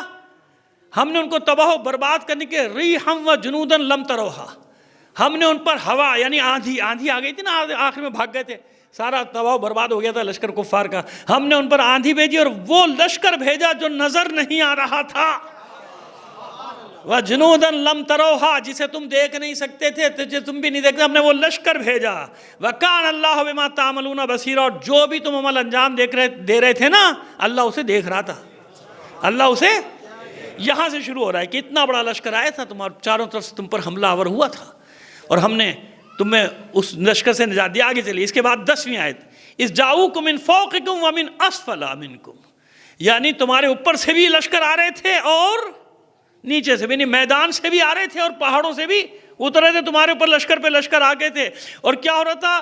وَإِذْ زَاغَتِ الْأَبْصَارُ، دہشت سے آنکھیں تمہاری پھٹی جا رہی تھی، خیرہ، یہ قرآن بتا رہا ہے، دہشت سے آنکھیں خیرہ ہو رہی تھی یعنی پھٹی جا رہی تھیں، وَبَلَغَتِ الْقُلُوبُ الْحَنَاجِرَ، اور تمہارے قلب، تمہارے دل اچھل کے حلق میں آ گئے تھے۔ میں نہیں کہہ رہا ہوں، میں کہوں گا تو بھاگے گا تھانے تو، قرآن کہہ رہا ہے۔ کس سے کہہ رہا ہے؟ جو موجود تھے ان سے کہہ رہا ہے نا، مدینے والوں سے، کہ تمہارے دل خوف سے اچھل کر کہاں آ گئے تھے، یہ قرآن کہہ رہا ہے۔ والقلوب، ایک صلوات بھیجیے محمد آل محمد پر۔ وَإِذْ زَاغَتِ زاغت الابصار وبلغت القلوب الحناجر، تمہارے دل اچھل کر تمہارے حلق میں آ گئے تھے، وَتَظُنُّونَ بِاللَّهِ الظُّنُونَ، اور تم اللہ کے بارے میں ہی ظن کرنے لگے. یعنی جیسی مشکل آئی تمہارا ایمان ہی زائل ہو گیا، اللہ کے بارے میں گمان کرنے لگے، یعنی بدگمان ہونے لگے تم اللہ کے بارے میں. یہ 10ویں آیت. 11ویں آیت میں اسی کی تشریح ہو رہی. کیا بدگمانی؟ هُنَالِكَ ابْتُلِيَ الْمُؤْمِنُونَ وَزُلْزِلُوا زِلْزَالًا شَدِيدًا. اس سختی میں، یہ جنگ احزاب کی سختی میں مومنین کے لیے شدید بلاؤں کا امتحان تھا. زلزلوا زلزالا شدیدا، یعنی جھٹکے دینے والا. ایسے امتحان میں ہم کو مبتلا کیا. هُنَالِكَ ابْتُلِيَ الْمُؤْمِنُونَ، مومنین کو مبتلا کر دیا گیا تھا. کیسے امتحان میں؟ اس وقت مومنین کا باقاعدہ امتحان لیا گیا اور انہیں شدید قسم کے جھٹکے، زلزالا شدیدا، شدید جھٹکے ان کو دیے گئے مومنین کو امتحان میں. اب آئیے اس وقت منافقین کیا کہتے ہیں؟ وَإِذْ يَقُولُ الْمُنَافِقُونَ وَالَّذِينَ فِي قُلُوبِهِم مَّرَضٌ مَّا وَعَدَنَا اللَّهُ وَرَسُولُهُ إِلَّا غُرُورًا. 11ویں آیت. اور جب منافقین کیا کہہ رہے تھے؟ وَإِذْ يَقُولُ الْمُنَافِقُونَ، منافقین اور جن کے دلوں میں مرض، جن کے دلوں میں نفاق کا مرض تھا. یہ ان کے تشریح کسی مجلس میں کی، موقع ملا تو کریں گے ورنہ وعدہ نہیں ہے. پھر انشاءاللہ کبھی بتائیں گے کہ مرض والے کون ہیں، جن کے دلوں میں مرض ہے. ان کے دلوں میں کیا ہے؟ مرض ہے. اور خود مولا نے بھی اپنے قول میں اللہ کے رسول کی حدیث کو نقل کر کے ان کا ذکر کیا ہے، جن کے دلوں میں مرض ہے. یاد رکھیے کہ جن کے دلوں میں مرض ہے اس کا تعلق ہے علی کی دشمنی کے ساتھ. سمجھ گئے؟ لیکن پھر کبھی موقع پہ تشریح کر دیں گے. ابھی دیکھیے قرآن بتا رہا ہے نا، الگ الگ کر رہا ہے نا. ایک منافق ہے اور ایک کون ہے جس کے دل میں مرض ہے. ایک سادہ منافق ہے، بالکل منافق، وہ چاہے یہاں ہو یا نہیں، مانے نہ مانے، منافق ہے. وَالَّذِينَ فِي قُلُوبِهِم مَّرَضٌ، اور وہ جن کے دلوں میں مرض تھا. مَا وَعَدَنَا اللَّهُ وَرَسُولُهُ إِلَّا غُرُورًا، غرورا کیا کہہ رہے تھے وہ منافقین؟ کہہ رہے تھے کہ اللہ اور اس کے رسول کا وعدہ سوائے دھوکے کے کچھ بھی نہیں تھا. یعنی ہم سے جو وعدے کیے گئے تھے روم اور قیصر و کسریٰ کی فتوحات کے، وہ سب کیا تھا؟ سب دھوکہ تھا.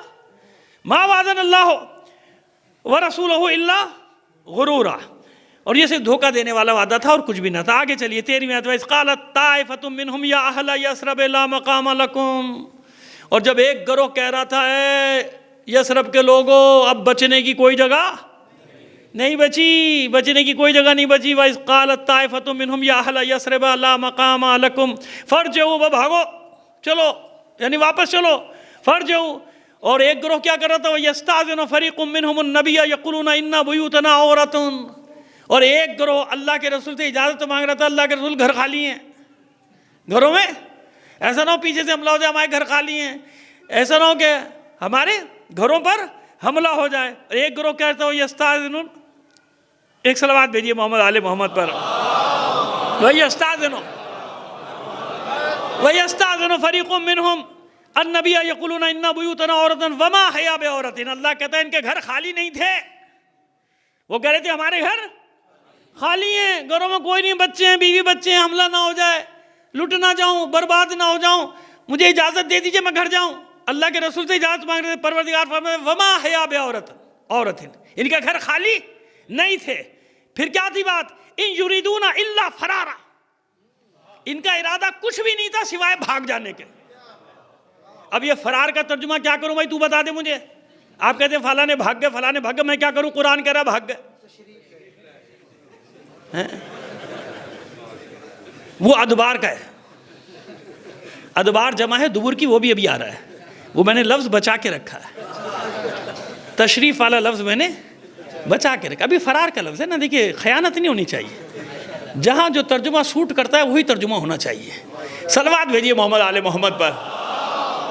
چلیے ان یریدون الا فرارا، سوائے اس کے ان کا کوئی ارادہ نہیں تھا کہ کیا کریں، بھاگیں، فرار، بھاگو بھاگو یہاں سے بھاگو. وَلَوْ دُخِلَتْ عَلَيْهِمْ مِنْ أَقْطَارِهَا ثُمَّ سُئِلُوا الْفِتْنَةَ لَآتَوْهَا وَمَا تَلَبَّثُوا بِهَا إِلَّا يَسِيرًا. حالانکہ اگر ان پر چاروں طرف سے لشکر داخل کر دیے جاتے اور پھر ان سے کہا جاتا کہ مل کر فتنہ کرو تو یہ فوراً حاضر ہوتے، فتنے کے لیے ضرور ساتھ دیتے، فتنے کے لیے ضرور آ جاتے، اور اس کے بعد بھی یہ میدان میں تھوڑی دیر سے زیادہ نہیں ٹکتے. آئیے چلیے. وَلَقَدْ كَانُوا عَهْدُ اللَّهَ مِنْ قَبْلُ لَا يُوَلُّونَ الْأَدْبَارَ. یہ آگے نا ادبار، ادبار جمع ہے دبر، یعنی تشریف. سمجھ میں کتنا اچھا لفظ ہے تشریف. صلوات بھیجیے محمد آل محمد پر. وَلَقَدْ كَانُوا عَهْدُ اللَّهِ مِنْ قَبْلُ لَا يُوَلُّونَ الْأَدْبَارَ وَكَانَ عَهْدُ اللَّهِ مَسْئُولًا. اور ان لوگوں نے اللہ سے یقینی عہد کیا تھا. عہد کیا تھا انہوں نے اللہ سے کہ یہ میدان جنگ کو پیٹھ نہیں دکھائیں گے، پشت تشریف لے کر نہیں جائیں گے، تشریف رکھیں گے وہیں پہ. سمجھ گیا؟ یہ ادبار کا ترجمہ یہاں پہ ہو رہا ہے. ہم اسی لیے کہتے نہیں بھائی کوئی نہیں بھاگا، کسی نے پیٹ نہیں دکھائی، تشریف لے گئے تھے. اب یہ تشریف کی تشریح سب نے الگ الگ کی ہے. ہمارے ایک دوست نے مفتی صاحب، انہوں نے الگ تشریح کی ہے اس تشریف کی. ان سے پوچھ لیجیے گا کہ تشریف کسے کہتے ہیں. صلوات بھیجیے گا محمد آل محمد پر. وَكَانَ عَهْدُ اللَّهِ مَسْئُولًا. بہرحال ان سے جو اللہ سے انہوں نے عہد کیا تھا اس کے بارے میں سوال تو کیا جائے گا، سوال تو کیا جائے گا کہ کیوں تشریف لے گئے تھے آپ نے تو وعدہ کیا تھا کہ آپ میدان جنگ کو پیٹھ نہیں دکھائیں گے، پشت نہیں دکھائیں گے. کیا کہوں اور بھائی کتنے ترجمے لاؤں، یہی ترجمے ہیں سارے. قُلْ لَن يَنْفَعَكُمُ الْفِرَارُ إِنْ فَرَرْتُم مِّنَ الْمَوْتِ قُلْ لَن يَنْفَعَكُمُ الْفِرَارُ. کسی بھی حالت میں یہ فرار تمہیں فائدہ نہیں دے گا. لن آ گیا نا، لن نفی ابدی کے لیے آ گیا ہے نا. لن ترانی یا موسیٰ، اے موسیٰ نہ دنیا میں دیکھ سکتے ہو نہ آخرت میں. یہ اسے لن نفی ابدی کہہ لیا، یعنی کبھی بھی نہ یہاں نہ وہاں ہو ہی نہیں سکتا. قل لن ينفعکم الفرار. کسی بھی حالت میں فرار تمہیں فائدہ دینے والا نہیں. اگر تم فرار چاہتے ہو، موت سے بھاگنا چاہتے ہو، تو اس سے کوئی فائدہ ہونے والا تمہیں نہیں ہے. اب القتل، یا قتل سے بھاگنا چاہ رہے ہو، موت سے بھاگنا چاہ رہے ہو، اس کا کوئی فائدہ نہیں. وَإِذًا لَا تُمَتَّعُونَ إِلَّا قَلِيلًا. اور کیا کرو گے؟ چند دن بڑھ جائے گی زندگی. سارے مر گئے کہ نہیں مر گئے؟ جو بھاگے تھے مر گئے نہیں مر گئے؟ جناب حر شہید ہو گئے، جنہوں نے شہید کیا تھا وہ بچ گئے کیا؟ ہیں کیا آج؟ مر گئے نا، مارے گئے، مر گئے، جو گئے نا، ختم ہو گئے نا. زندہ کون ہے؟ جس نے اس فلسفے کو پا لیا تھا کہ بھاگ کے کہیں نہیں جا سکتا انسان موت سے، لیکن انسان کے اپنے ہاتھ میں کہ عزت کی موت لے لے یا ذلت کی زندگی لے لے. سمجھ میں آگے بات ہے عزت. جس کے پاس عزت اور ذلت کا مفہوم ختم ہو جائے وہ پوری دنیا میں ذلیل و رسوا ہوتا ہے. اپنی قوم کو بھی ذلیل کرتا ہے، خود بھی ذلیل ہوتا ہے.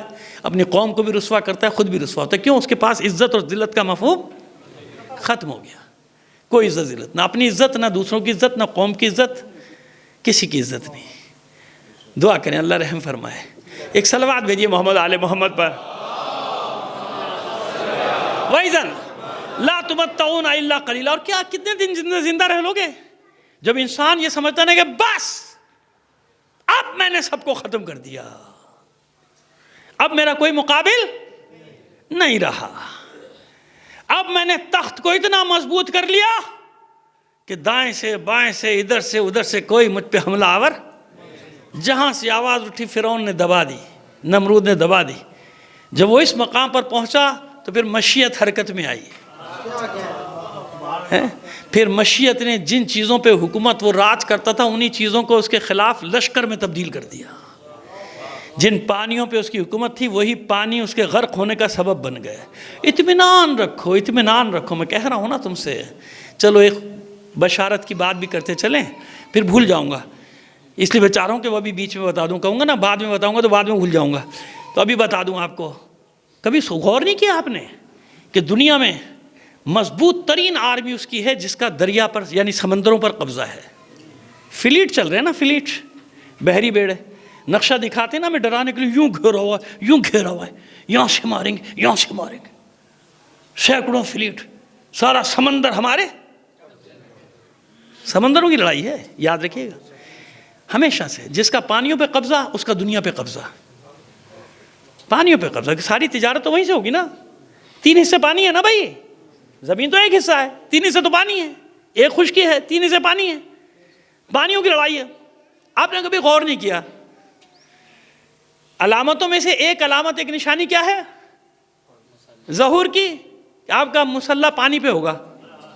کہاں ہوگا؟ پانی پہ ہے، بلکہ ہوگا نہیں ہے. کیوں ہے؟ میری سمجھ میں بات نہیں آتی تھی. وہ ہوا میں ہوتا، وہ ہمالیہ پہ ہوتا بھائی، فضاؤں میں ہوتا، آسمان پہ ہوتا، چاند پہ ہوتا، ستاروں پہ ہوتا. سمندر میں کیوں؟ سمندر پہ کیوں؟ سنیے، ابرہہ نے حملہ کیا، توجہ ہے نا آپ کی؟ ابرہہ نے حملہ کیا ہاتھیوں کے لشکر کے ساتھ. کہاں سے حملہ کیا؟ زمین سے، آسمان سے کہ پانی سے؟ زمین سے. زمین سے، وادی محصر ہے نا. لشکر لے کر آئے، ہاتھیوں کا لشکر. اس زمانے میں بھاگ گیا پورا مکہ.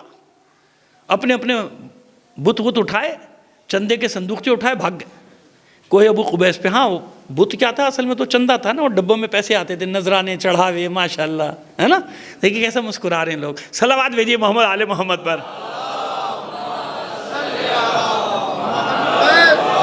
حالانکہ میں کسی کو کچھ نہیں کہہ رہا، میں کفار قریش کو کہہ رہا ہوں. کمبخت ایسی چیز سکھا کے چلے گئے، کیا بتاؤں میں آپ کو. صلوات بھیجیے محمد آل محمد پر. وہ جناب انہیں نے اپنے بت اٹھائے، مال اٹھایا، سونا چاندی لے کے بھاگے. اب دیکھا کہ بھیا باری ہے، پہاڑ پہ کیسے چڑھے؟ ان کا بتوں کو توڑو اور بنا لیں گے. یہ تو اپنے ہاتھوں کے بنائے ہوئے خدا ہیں، پھر بنا لیں گے. مال بچاؤ، سونا بچاؤ، چاندی بچاؤ، لے کے بھاگ گئے. سب بھاگ گئے. کون بچا؟ ایک شخص بچ گیا نا، نہیں گیا نا، نہیں فرار ہوا. کون؟ ہاشم کا بیٹا عبد المطلب، محمد عربی کا دادا، علی ابن ابی طالب کا دادا عبد المطلب ہے نا. وہ رہ گیا، سب نے کہا. باقی تو بھاگ گئے، دوڑ گئے. سب جن کے زمینی خدا تھے بھاگ گئے، اور جتنے وارث بن کے بیٹھے تھے کعبے کی سب بھاگ گئے. لڑنا تو تھا نہیں. کعبہ تو اس لیے قبضہ کیا ہوا تھا کہ آمدنی آج بھی وہی ہو رہا ہے، کعبے کی کمائی سے جو پیتے ہیں. قوسات قمر جلالوی کا مصرع ہے. بہرحال چلیے چھوڑیے، بات کہیں سے کہیں نکل جائے گی. تو وہ جناب ہوا، جو اصل متولی تھا وہ سامنے آ گیا. کل میں نے عرض کیا نا، جس کا کوئی بت نہیں تھا وہ آ گیا. عبد المطلب کا کوئی بت نہیں، آگے میدان میں. تو جب زمین سے حملہ کیا ہاتھیوں کے لشکر نے، تو محافظ کہاں کھڑا تھا؟ زمین پہ تھا. محافظ کہاں تھا؟ زمین پہ کھڑا تھا. آج یہ سفید ہاتھی کہا جاتا ہے ان کو. جو فلیٹ ہے ان کو کیا کہا جاتا ہے؟ وائٹ ایلیفینٹ ہے نا. آج ہاتھیوں کا لشکر کہاں سے حملہ کرے گا؟ یا کرنے والا ہے سمندروں سے. تو اللہ نے مقابلہ کرنے والے کا مسلح پہلے سمندر پہ بچھا کے بتا دیا کہ کل لشکروں نے حملہ کیا تھا زمین سے، تو عبد المطلب کھڑا تھا زمین پر.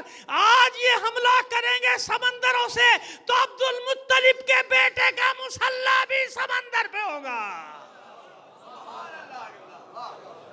پانی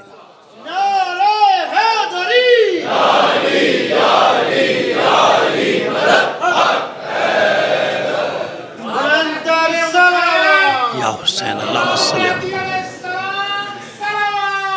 صلی علی محمد وعلی. چلیے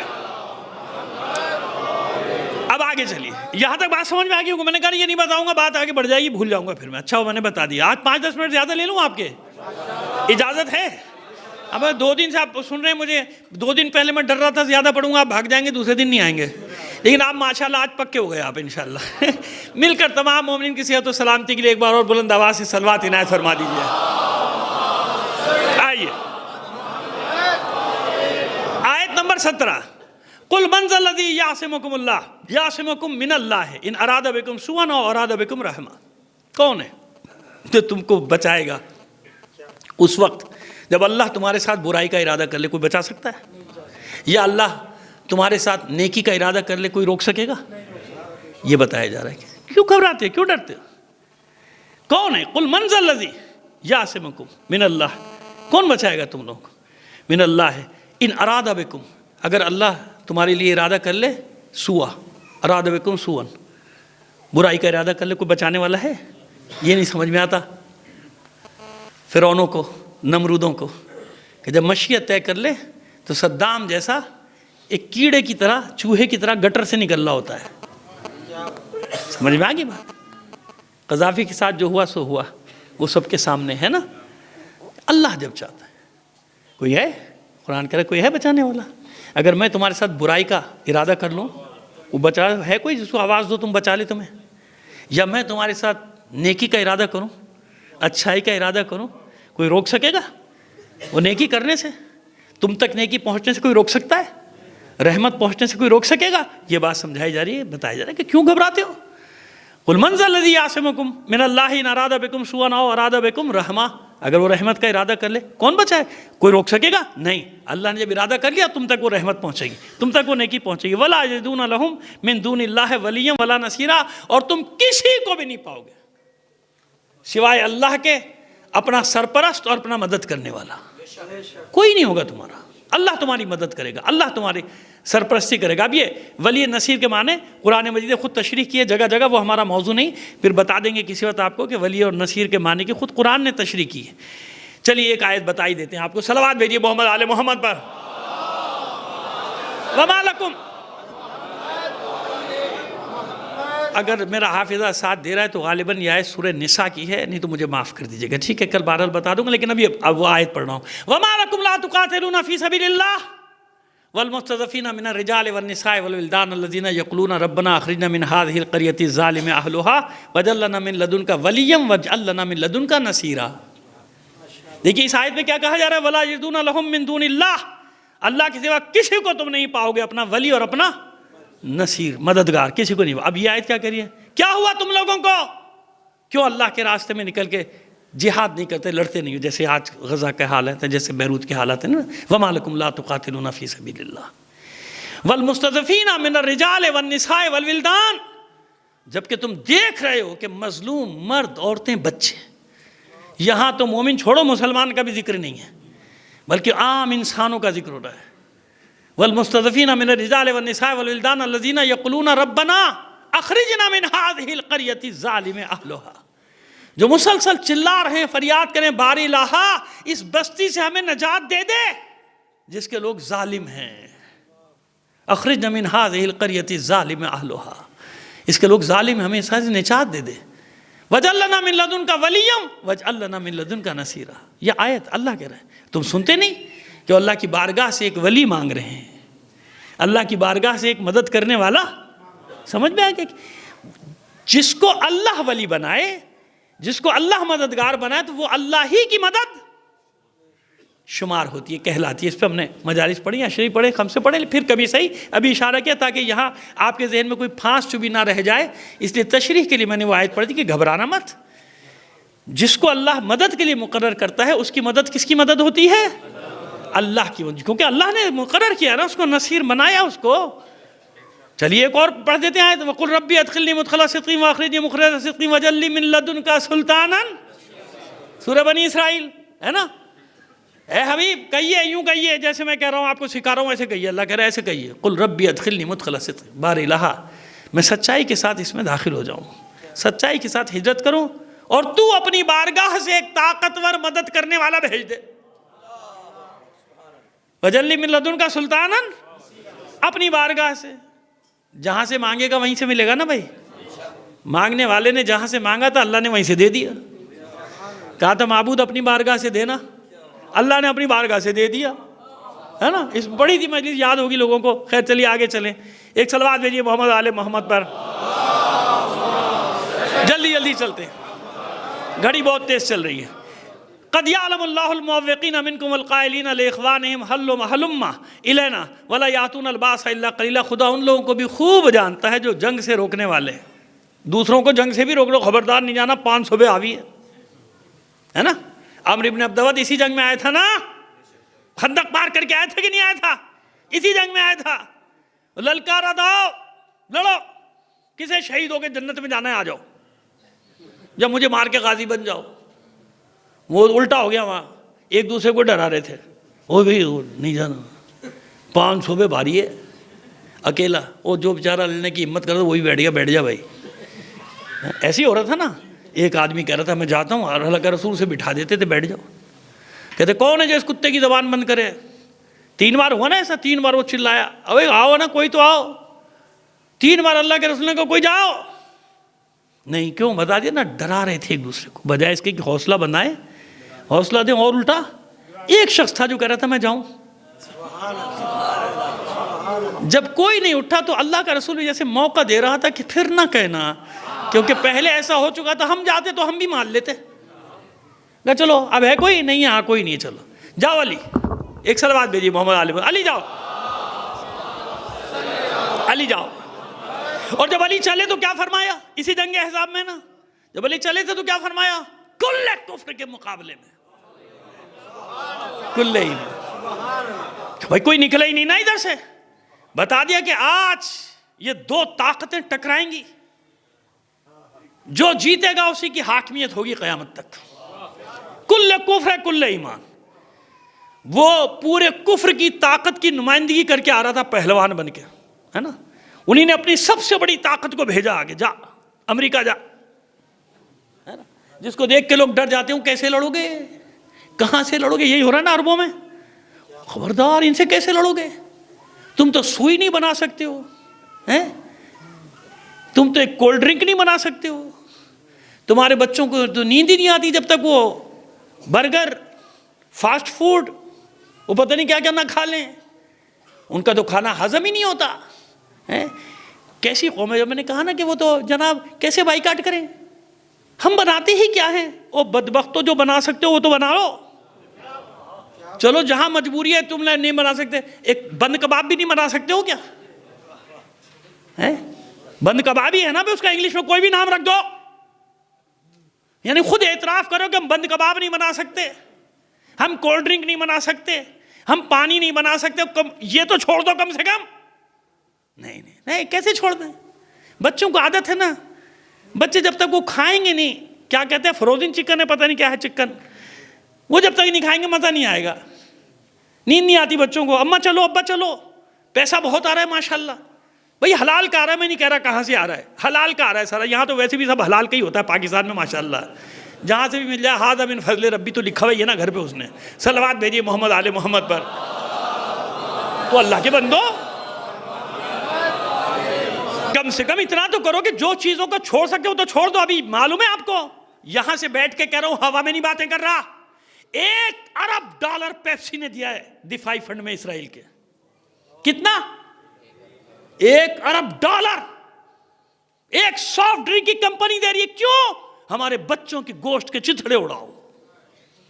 ہضم ہو جاتا ہے یہ کھانا, ہضم ہو جاتا ہے یہ کولڈ ڈرنک. کیسے تمہارے حلق سے نیچے اترتی ہیں یہ چیزیں یار, میری سمجھ میں نہیں آ رہا. کچھ نہیں نظر آ رہا, یہ خون خرابہ. اربوں ڈالر یہ کمپنیاں, یہ کولڈ ڈرنک کی کمپنیاں, یہ برگر کی کمپنیاں, یہ فروزن چکن کی کمپنیاں دفاعی فنڈ میں دے رہی ہیں اس کو کہ مارو ان کے بچوں کو. ہم کہہ رہے ہیں ہم کیا کر سکتے ہیں, ہم تو کچھ بھی نہیں کر سکتے. کائی کی ایٹمی طاقت ہو, چنے بھونو بیٹھ کے. جب تم کچھ بنا ہی نہیں سکتے ہو, دنیا کی بیکار ترین قوم تم ہی پیدا ہوئے, تو فائدہ کیا ہوا کہ یہ بنا لیا وہ بنا لیا. بات وہی آ گئی قومی غیرت اور قومی حمیت کی. جہاں قوموں میں غیرت ہوتی ہے وہ سب کچھ کر لیتے ہیں, وہ سب بنا لیتے ہیں, وہ ہتھیار بھی بنا لیتے ہیں اپنے دفاع کے لیے, وہ کھانے پینے کی چیزیں بھی بنا لیتے ہیں, سب بنا لیتے ہیں, سب کچھ کر لیتے ہیں. لیکن جہاں اجتماعی طور پہ غیرت ہی رخصت ہو گئی ہو تو وہاں تو یہی ہوگا, ہے نا. نہیں, لوکل چیز نہیں کھانی ہے. لوگ یہ ہمارا اسٹینڈرڈ نہیں ہے نا, اسٹینڈرڈ نہیں. ہمارے بچے تو وہاں کے عادی ہیں نا, ان چیزوں کے عادی. اسکول بھی وہاں کا ہو, کالج بھی وہاں کا ہو, سافٹ ڈرنک بھی وہاں کا ہو, کولڈ ڈرنک بھی وہاں کا ہو, منرل واٹر بھی وہاں کا ہو, بند کباب بھی وہاں کا ہو, بنا ہوا مرغی بھی وہاں کی ہو. کیونکہ آپ کچھ بھی نہیں کر سکتے ماشاءاللہ. خود اعلان کریں کہ ہم کچھ بھی نہیں بنا سکتے, ہمیں کچھ آتے ہی نہیں, ہم تو کھانا بھی ان کا لے کے کھاتے. بہرحال کہاں سے کہاں نکل جاتی ہے بات. ویسے اصل میں یہی بات ہے جو میں کر رہا ہوں. صلوات بھیجیے محمد آل محمد پر. آئیے اب دیکھیے, میری بات آپ کو اچھی لگے نہ لگے, صلوات تو محمد و آل محمد کے بلند آواز سے بھیجیے محمد آل محمد پر. آئیے جلدی جلدی چلتے. خدا ان لوگوں کو بھی خوب جانتا ہے جو جنگ سے روکنے والے ہیں, اپنے بھائیوں کا حوصلہ شکنی کرتے. نہ جانا خبر مار دے گا, نہیں لڑنا, اتنی بڑی طاقت سے نہیں لڑنا, خبردار. اپنے بھائیوں سے کہنے والے کہ ہماری طرف آ جاؤ, یعنی میدانی جنگ میں نہ آ جاؤ, ادھر آ جاؤ, ہم پناہ دے دیں گے, ادھر آ جاؤ, بچت کا راستہ ڈھونڈو. یہ ادھر اپنے میدان سے خود بھاگ گئے, دوسروں کو بھی بلا رہے ہیں تم بھی ادھر آ جاؤ. چلیے 18ویں آیت. آئیے جی 19ویں آیت. اشحۃ علیکم فاذا جاء الخوف رأیتہم ینظرون الیک تدور اعینہم، ہو ان کی آنکھوں میں خوف تمہیں نظر آئے گا کہ ان کی حالت عجیب ہو جائے گی. اعینہم کالذی یخشی علیہ من الموت، موت کا اندھیرا ان کی آنکھوں کے سامنے آ جائے گا. جب یہ دیکھیں گے نا موت کو سامنے، لشکروں کو دیکھیں گے کہ کہاں پھنس گئے بھائی، مر گئے بھائی، اب بچنے کا کوئی چانس نہیں. فاذا ذهب الخوف، اور جیسے ہی خوف رخصت ہوگا، جب یہ لشکر چلا جائے گا، کیا کہ سلقوکم بألسنۃ حداد، یہ جناب سخت زبانوں کے ساتھ تم پہ ٹوٹ پڑیں گے.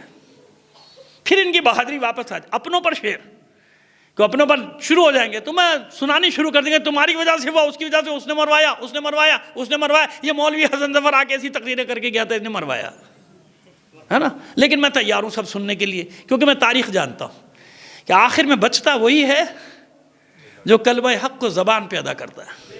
موت تو سب کو ہے، ہم میں سے کوئی بچے گا باقی؟ وہ سارے چلے جائیں گے. تاریخ زندہ رکھتی ہے ان لوگوں کو جو آخری سانس تک ڈٹے رہتے ہیں. آپ کو کیسا بھی لگے، لیکن اب میں جملہ روکوں گا نہیں آگے زبان پہ. یحییٰ سنوار سنا ہے آپ نے؟ جانتے ہیں اب ہم کہتے ہیں نا محاورہ، مجھے سمجھ میں نہیں آتا تھا اس محاورے کا، پڑھتا تھا، میں بھی پڑھتا تھا کہ آخری دم تک لڑیں گے، آخری سانس تک لڑیں گے. خدا کی قسم اس ایک مجاہد نے بتایا کہ آخری سانس تک کیسے لڑا جاتا ہے. پورا جسم زخموں سے چور، یہ دائیں ہاتھ بھی جھلس چکا تھا، بائیں ہاتھ میں کیا تھا؟ ایک چھڑی تھی. چھڑی سے کوئی جہاز گرا سکتا ہے، ڈرون گرا سکتا ہے. اس نے اس چھڑی سے آخری وار کر کے بھی بتایا کہ اسے کہتے ہیں آخری سانس تک لڑنا، دم نکلنے تک لڑنا، آخری وقت تک لڑنا، مقابلہ کرنا، آخری سانس تک مقابلہ کرنا. یہ ہوتے ہیں مجاہد. ان مجاہدین کو کبھی شیعہ سنی اور مکاتب فکر و مذہب کے آئینے میں مت دیکھا کرو، سمجھ گئے؟ یہ وہ مجاہد ہیں، اگر یہ نہ ہو بعد والی نسلوں میں کوئی پیدا ہی نہیں ہوگا مجاہد. اور یہ سب ساتھ ہیں نا، یہ سب ساتھ، الگ الگ نہیں. حسن نصر اللہ کو کبھی اسماعیل ہانیہ سے، یحییٰ سنوار سے اور ہاشم صفی سے الگ نہ سمجھنا. ان لوگوں کی موت نے، ساتھ شہادت نے بتایا کہ سب ایک تھے اس راستے میں، راہ حق میں، راہ قدس میں سب. خبردار کبھی ایسا نہ کرنا. مجاہدوں پہ زبانیں نہ کھولا کرو، نہ کھولا کرو، اللہ کو پسند نہیں ہے. اگر ان کا ساتھ نہیں دے سکتے تو ان کے خلاف بولو تو نہیں نا یار، اللہ کے بندو. نہیں لڑ سکتے نہ نہیں کرو، مخالفت نہ کرو. جواب دینا مشکل ہو جائے گا مرنے کے بعد، بتا رہا ہوں. جواب دینا کہ تم کچھ نہیں کر سکتے تھے تو اپنی زبان تو بند رکھتے، حمایت نہیں کر سکتے تھے تو مخالفت تو نہ کرتے. ان مجاہدوں کی جو دنیا کی شیطانی طاقتوں سے لڑ رہے تھے. اچھا اسرائیل کے شیطانی طاقت ہونے میں کوئی شک ہے؟ نہیں، بتا دیں کوئی ہے تو میں پھر ثابت کروں. کوئی شک ہے تو جو اس سے لڑ رہا ہے، اللہ کے بندو ایسا تو نہیں کرو. جب طے ہو گیا نا کہ جو شیطانی طاقتوں سے لڑ رہے ہیں وہ شیعہ سنی کا مسئلہ نہیں ہے، وہ انسانیت ہے جو کسی طرح چاہتی ہے کہ زندہ رہوں، انسانیت کو زندہ رکھا جائے. ان وحشی درندوں کے خلاف وہ لڑ رہے ہیں تو کم از کم زبان سے ان کا ساتھ تو دے دو. نہیں دے سکتے تو مخالفت تو نہ کرو. اللہ کے بندو صلوات بھیجیے محمد آل محمد پر. آئیے، یہ تم سے جان چراتے ہیں. جب خوف سامنے آئے گا تو آپ دیکھیں گے، آپ کی طرف اس طرح دیکھیں گے جیسے ان کی آنکھیں یوں پھر رہی ہیں جیسے موت کی غشی تاری ہوگی. حسرت سے آپ کو دیکھنے ہیں رسول کہ کہاں مروا دیا. ان کی آنکھوں میں موت پھر رہی ہوگی جیسے موت کی غشی تاری ہوگی. اور جب خوف چلا جائے گا، لشکر چلا جائے گا، تو آپ پر تیز تر زبانوں کے ساتھ حملہ کر دیں گے. رسول پر اللہ کہہ رہا ہے آپ پر حملہ کر دیں گے زبان کے ساتھ. اور انہیں مال غنیمت کی ہرس ہوگی کہ مال غنیمت تو میں نے اس پہ جھگڑا کریں گے، ہمیں زیادہ دو، ہمیں کم دو، اس کو زیادہ دیا، ہمیں کم دیا. ہوا نا حنین میں بھی ہوا، سب جگہ ہوا. یہ لوگ شروع ہی سے ایمان نہیں لائے، ان کا ایمان ہے ہی نہیں. یہ تو مفادات کے تحت ادھر ادھر لوٹے ہیں، کبھی ادھر کبھی ادھر کبھی ادھر. کبھی ان کا کان پکڑ کے ادھر بٹھایا جاتا ہے، کبھی ان کا کان پکڑ کے ادھر بٹھایا جاتا ہے. اب تو کان وان بھی نہیں پکڑتے، گدی سے سیدھا پکڑتے، چل ادھر بیٹھ، پھر ادھر سے چل ادھر بیٹھ. اور یہ سارے کام کس میں ہوتے ہیں؟ قومی مفاد میں، قوم کے عظیم تر مفاد. یاد رکھنا قوم کا مفاد سب چیز پر، خود قوم پر بھی حاوی ہے. قوم کا عظیم تر مفاد خود ماشاءاللہ قوم پر بھی بھاری ہے. تو یہ قومی مفاد میں سارے کام ہمارے یہاں نہیں، ہمارے یہاں تو ماشاءاللہ سب اچھا ہے. میں پڑوسی ملک کی بات کر رہا ہوں. صلوات بھیجیے محمد آل محمد پر.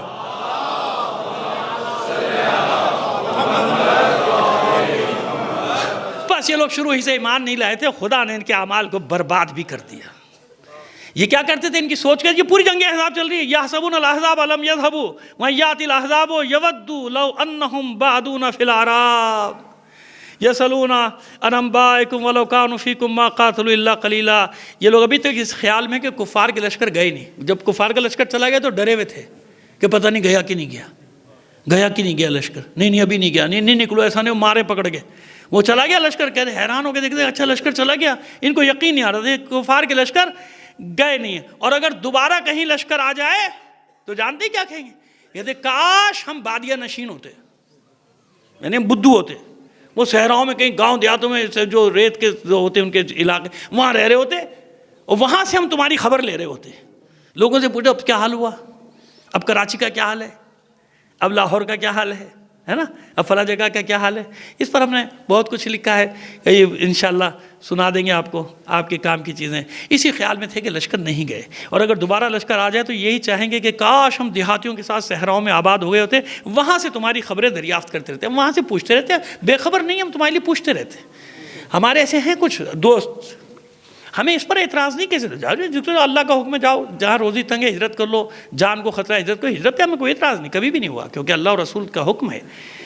لیکن ہمیں اعتراض اس پر ہوتا ہے کہ وہاں بیٹھ کے باتیں مناتے ہو، وہاں بیٹھ کے ہم پہ طنز کرتے ہو، ہم پہ جملے کستے ہو، ہمیں بھیج رہے ہوتے چیزیں، کیا ہو رہا ہے یہ وہاں پہ، سب کیا ہو رہا ہے، کیوں ہو رہا ہے، بھائی تو آ جانا سنبھال لے، تو بھاگ گیا، تیرے پاس ایک ہی کام رہ گیا، موبائل تیرے ہاتھ میں، وہاں بیٹھ کے تو چپڑ چپڑ لگا ہوا ہے، یا آپ لوگ کیا کر رہے ہیں، آپ لوگ تو آ جانا، ہم سے نہیں ہو رہا بھائی، آ جا تو سنبھال لے۔ پھر خاموش ہو جاتے، ہم تو ایسے ہی جواب دیتے ہیں، جب جس کو ایسا جواب دیتے ہیں وہ دوبارہ پھر ہمیں میسیج نہیں کرتا، کہتے بھائی نہیں ہو رہا ہم سے، آ جا تو، آ جا تو، بڑا وہاں بیٹھ کے تجھے قوم کا درد کھایا جا رہا ہے تو آ جانا میدان میں۔ لیکن وہاں ایسے لوگ بھی ہیں جو مسائل کو سمجھتے ہیں، ماشاءاللہ جانتے ہیں، ساتھ دیتے ہیں، ہر طرح سے ساتھ دیتے ہیں ہم لوگوں کا، اور سمجھتے ہیں کہ ریئلی یہ لوگ جو میدان میں کھڑے ہوئے ہم تو وہاں سے، ہمیں کہتے ہیں کہ ہم تو یہاں آرام سے بیٹھے ہیں، آپ لوگ ہمارے مومنین، یہ ہمارے سب بھائی مشکلات میں۔ تو سمجھدار بھی ہر قسم کے لوگ ہوتے ہیں، سمجھ رہے ہیں نا آپ، وہ تو آپ کا بھی واسطہ پڑتا ہوگا اس قسم کے نمونہ آئٹموں سے۔ صلوات بھیجیے محمد آل محمد پر۔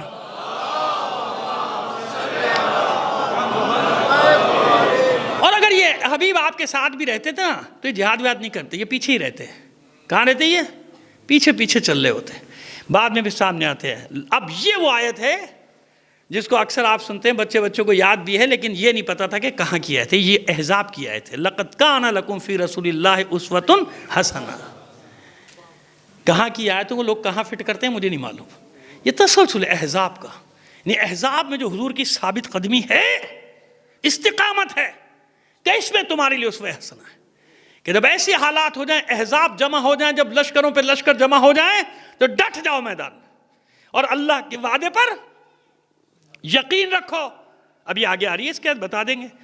لمن کان یرجو اللہ والیوم الآخر لقد کان لکم فی رسول اللہ اسوۃ حسنہ۔ پس اس میں تمہارے لیے بہترین نمونہ عمل ہے، اور جو شخص بھی اللہ اور اس کے رسول سے اور آخرت کی امید رکھتا ہے، یعنی اچھے چیز کی امید رکھتا ہے، ان سب کے لیے، اس میں ہر ایک کے لیے نہیں، وہ جو اللہ کے وعدوں پر یقین رکھتے ہیں، کان یرجو اللہ والیوم الآخر، جنہیں اللہ سے بھی امید ہے اور روز آخرت کی بھی امید ہے، وہ سب، ان سب کے لیے یہاں اس احزاب میں اللہ کے رسول کی جو سیرت ہے وہ نمونہ عمل ہے۔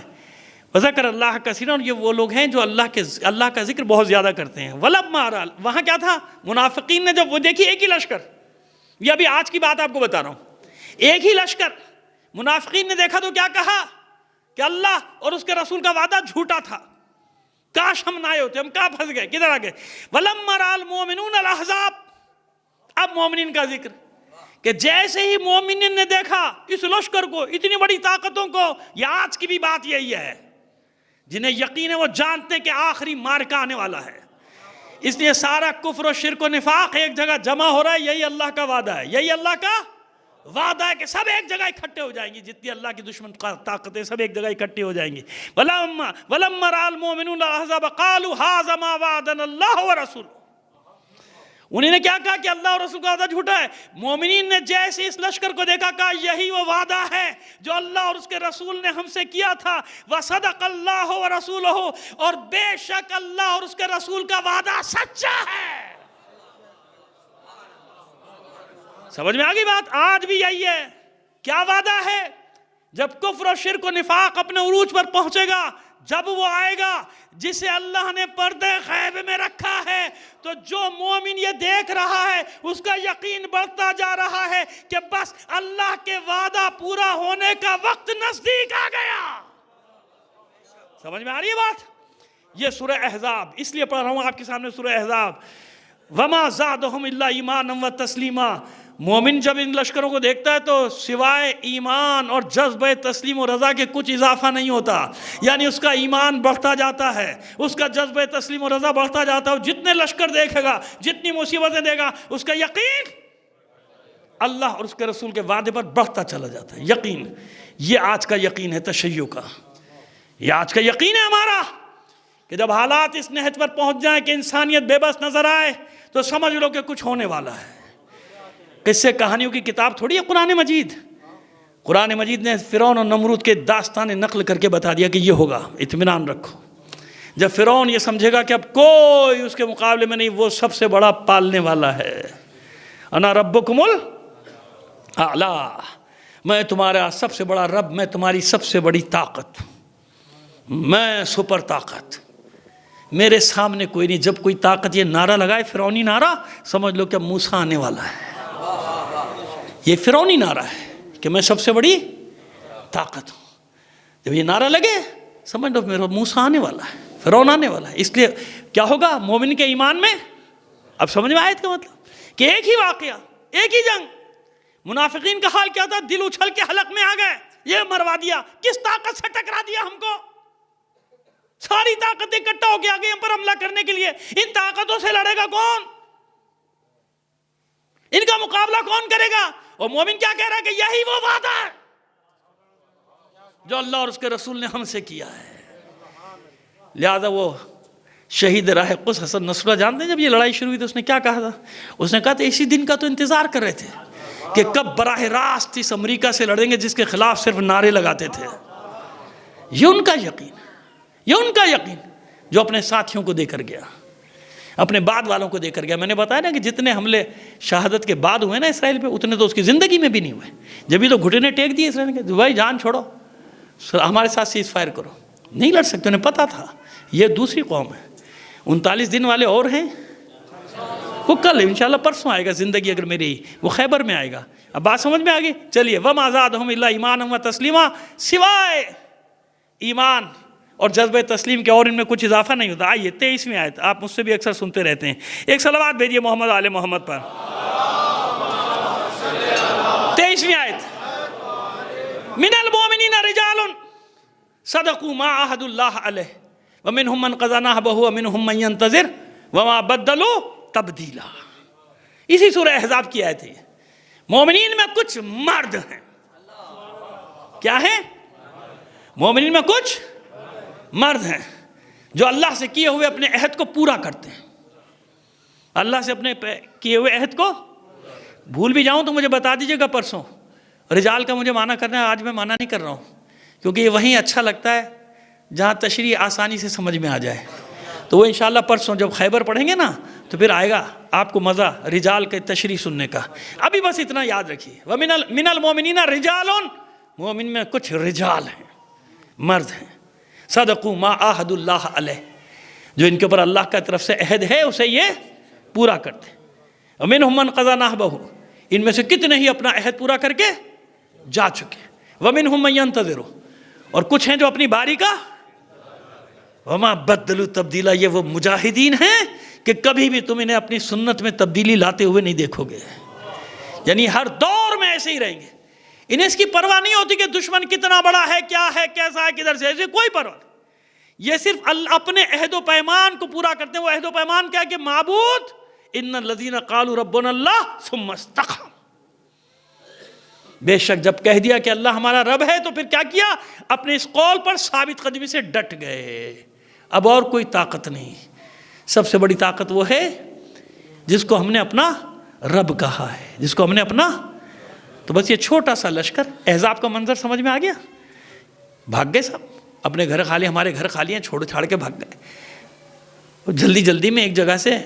میں نہیں کہتا جان بوجھ کے، خندق تھوڑی سی تنگ رہ گئی، وہیں سے ٹپ کے آ گئے۔ مخبروں نے بتا دیا فلاں جگہ سے کود جاؤ، راستہ رکھا ہے تمہارے لیے. یہ میں کہہ رہا ہوں, تاریخ میں نہیں ہے ایسا کچھ, یہ نہ سمجھے گا, میں اپنا اندازہ بتا رہا ہوں. صلوات بھیجیے محمد آل محمد پر. خیر جناب, پار کر کے آ گئے. سب سے بڑی طاقت کی علامت, ادھر سے کون آیا؟ عمرو ابن عبدود. ادھر سے سب سے بڑی طاقت کی علامت علی ابن. جبھی تو اللہ کے رسول نے کہا تھا نا, کل کفر کل ایمان کا مقابلہ ہوگا, دیکھ لو آج. یعنی تاریخی فیصلہ ہوگا آج. آج تاریخی فیصلہ ہوگا, یا ایمان جیتے گا یا کفر. آج ایمان جیت گیا تو قیامت تک پھر ایمان کو کوئی شکست دینے والا نہیں ہوگا, ہے نا. یہی ہو نا, ایمان کل کفر کل ایمان, ٹکرا گئے. جب تیسری بار اس نے آواز دی تھی اور کوئی جواب نہیں, تو اس نے ایک جملہ کہا تھا کہ چیختے چیختے میرے گلے میرا گلا بیٹھ گیا, کوئی تم میں سے نکلتے ہی نہیں. پھر علی نکلے تھے, اور علی کو جب اجازت ملی تو جھومتے ہوئے چلے تھے. اس کی رجس کا جواب دیتے ہوئے نکلا تھا. ابو طالب کا بیٹا, ٹھہر جا ٹھہر جا, تیری للکار کا جواب دینے والا آ گیا. تیری للکار کا جواب دینے والا آ گیا, جو ابھی تھوڑی دیر میں تیرے جنازے پہ رونے والیوں کا انتظام کر دے گا. علی کی رجس بھی بڑی عجیب ہے, وقت کم ہے ورنہ آپ کو پوری سنائے کس انداز. علی کی رجس سن کے دل بیٹھ گیا تھا عمرو ابن عبدود کا, کہ یہ کون ہے, کون جوان ہے, اس کا لہجہ, اس کے آنے کا انداز. سواری پہ نہیں تھے علی پیدل نکلے تھے اسے لڑنے, وہ سواری پہ تھا, پیدل نکلے. ٹھہر, ابھی آ رہا ہے, تیری بات کا جواب دے, انتظار کر, صبر کر, ابھی تیرے جنازے پہ رونے والیوں کا انتظام کر دوں گا میں. پریشان ہو گیا. تعارف کرانے والے کون ہے؟ انا علی ابن ابی طالب, ابو طالب کا بیٹا علی. نام تو سنا ہوا تھا نا بھائی, یہ تو نہیں ہو سکتا کہ علی کا نام کوئی نہیں جانتا تھا. اللہ کے بندو, پورا عرب جانتا تھا نا علی کون ہے. بچپن سے پٹنے والے لوگوں نے بتایا تھا سب کو, علی کون علی کون علی کون. ہاں, وہ بچپنے کے پیٹنے کی الگ داستان ہے علی کی. 300-350 کو اکٹھے کوٹ ڈالا تھا ابو طالب کے بیٹے نے, اور چلاتے ہوئے بھاگ بتایا تھا میں نے, قدیم والا واقعہ تھا, وہ سب کو پتا تھا. علی کا نام ظاہر ہے شہ سوار عرب, انون نہیں تھے علی. نہ سمجھے کہ انون کو جانتا نہیں تھا, وہ سب جانتے تھے. جبھی تو بھاگتے تھے جنگ میں, سامنے نہیں آتا تو کوئی لڑتے ہی نہیں تھا, بھاگ جاتا تھا جان چھوڑا کو. کئی تو ایسے انداز میں بھاگے تھے کہ واللہ بھائی واہ واہ سبحان اللہ, بیان بھی نہیں کر سکتے ممبر سے, ایسے بھاگے تھے. ایسے بھاگے تھے 2-3 مقامات پہ, ایک احد میں اور ایک اور جنگ میں. اسی طرح بھاگا تھا ایک آدمی, لوگ ہنس رہے تھے, لشکری ہنس رہے تھے, بھائی یہ کیسے بھاگا تو. علی کہتے علی کے سامنے سے جان بچانے کا یہی راستہ تھا بھائی, اور کوئی راستہ, چلو جان تو بچی, کتنے دن زندہ رہ گیا تو, چل جان چھوڑو. خیر جناب, علی ابن ابی طالب کا نام سن کے تھوڑا سا ہل گیا عمرو ابن. کہتا ہے کہ تمہارے بابا سے میری دوستی تھی, ابو طالب سے ہمارا ساتھ تھا تجارتی, نہیں چاہتا اپنے دوست کے بیٹے کو قتل کروں. علی نے کہا مگر میں بہت چاہتا ہوں تجھے قتل کروں. اس نے کہا تھا میں دوست نہیں رکھتا کہ اپنے دوست کے بیٹے کو قتل کروں, لیکن میں بہت دوست رکھتا ہوں کہ تجھے قتل کروں. خیر وہ شرائط ورائط ہوئی, جنگ شروع ہوئی. معمولی جنگ نہ سمجھے گا, ایسے نہیں عمرو ابن عبدود کا نام, آپ پڑھ لیجیے گا تاریخ میں. بھائی وہ بھی اتنی طاقت تھی کہ اس نے تلوار کا وار کیا تھا تو علی کی ڈھال کو چیر کے پیشانی پہ لگا تھا زخم, یاد ہے نا لگا تھا. احد میں بھی آپ زخمی تھے, خندق میں بھی اس کا وار لگا تھا پیشانی پہ, علی لہو بہ رہا تھا پیشانی سے, ڈھال کو چیر دیا تھا اس نے, طاقت تھی اس کے ہاتھ میں عمرو ابن عبدود. لیکن اس کے بعد بس تلوار کی ڈھال کی ٹکرانے کی آوازیں آ رہی ہیں, اور گرد و غبار میں دونوں گم, ایسی شمشیر زنی ہو رہی تھی دونوں کی. یہ بالکل آپ کو تاریخ کی بات لکھ رہا ہوں, مبالغہ نہیں کر رہا ہوں. دونوں میں ایسی شمشیر چل رہی تھی کہ بس شمشیر سے ٹکرانے کی یا شمشیر کے ڈھال سے ٹکرانے کی آواز آ رہی تھی, اور دونوں گرد و غبار میں سانسیں رکی ہوئی تھی دونوں لشکروں کی کہ اب کیا ہوگا. وہ گرد و غبار ابھی چھٹا نہیں, علی کی تکبیر بلند ہوئی, اللہ اکبر. رسول اپنی جگہ سے کھڑے ہوئے, جہاں مسند بچھائی گئی تھی کھڑے ہو کے کہتے ہیں اللہ اکبر. وہ جتنی برجیاں تھیں, وہ جو گڑھیاں بنائی گئی تھیں حفاظتی پہرے, جہاں ساری 7 مقامات پر آواز گونج گئی, سب سمجھ گئے کہ رسول نے تکبیر بلند کی, یعنی علی جیت گئے. اب جب گرد و غبار چھٹا, اس کے لیے تو میں نے آپ سے 5 منٹ زیادہ مانگے ہیں. میری اپنی بھی تو تسلی نہیں ہوتی جب تک یہ منظر بیان نہ کروں. اندر سے ہوتا ہے کہ بھائی یہ تو بیان کرنا ہی کرنا ہے نا. تو بس جناب جب گرد غبار چھٹا تو اب علی ایک ہاتھ میں ذوالفقار، اس کے لبوں سے لہو ٹپکتا ہوا، دوسرے ہاتھ میں عمرو ابن عبدود کا سر، اور علی جھومتے ہوئے آ رہے تھے ایک عجب انداز سے، زمین پہ پیر رکھتے ہوئے کہ لوگ جل بھن کر خاک ہو گئے، لوگ جل بھن کر خاک ہو گئے۔ آگے بڑھ کے کسی نے کہا، کیونکہ سن رکھا تھا نا کہ اللہ کو تکبر پسند، وَلَا تَمْشِ فِي الْأَرْضِ مَرَحًا، زمین پہ اکڑ اکڑ کے مت چلو۔ قرآن کی آیت بھی یاد تھی لوگوں کو، وہ بھی سنا دی ہوگی، اللہ کے رسول علی اکڑ اکڑ کے چل رہے ہیں زمین پہ، غرور سے چل رہے ہیں، تکبر سے چل رہے ہیں۔ تو اللہ کے رسول نے جو جواب دیا اس میں پہلا لفظ میرا اپنا ہے۔ ہاں کہیں آپ حدیث کا سمجھ لیں، نہیں حدیث کا نہیں ہے، مگر انداز ایسا ہے نا کہ مجھے اس انداز کی وجہ سے یہ لفظ اپنی طرف سے، میں خود کر رہا ہوں اپنی طرف سے، اضافہ کرنا پڑا اپنی طرف سے ایک لفظ کا، کہ جیسے اللہ کے رسول نے سنا کہ ادھر سے اعتراض، علی کے آنے پہ اعتراض، تو کہا بکا مت، بیٹھ جاؤ۔ میدان جہاد میں دشمن خدا کو قتل کرنے کے بعد اللہ کو مجاہدوں کی یہی چال پسند ہے۔ او بھائی میں اپنے ساتھ نعرے لگانے والا نہیں لایا، کوئی تو نعرہ لگا دو اللہ کے بندے۔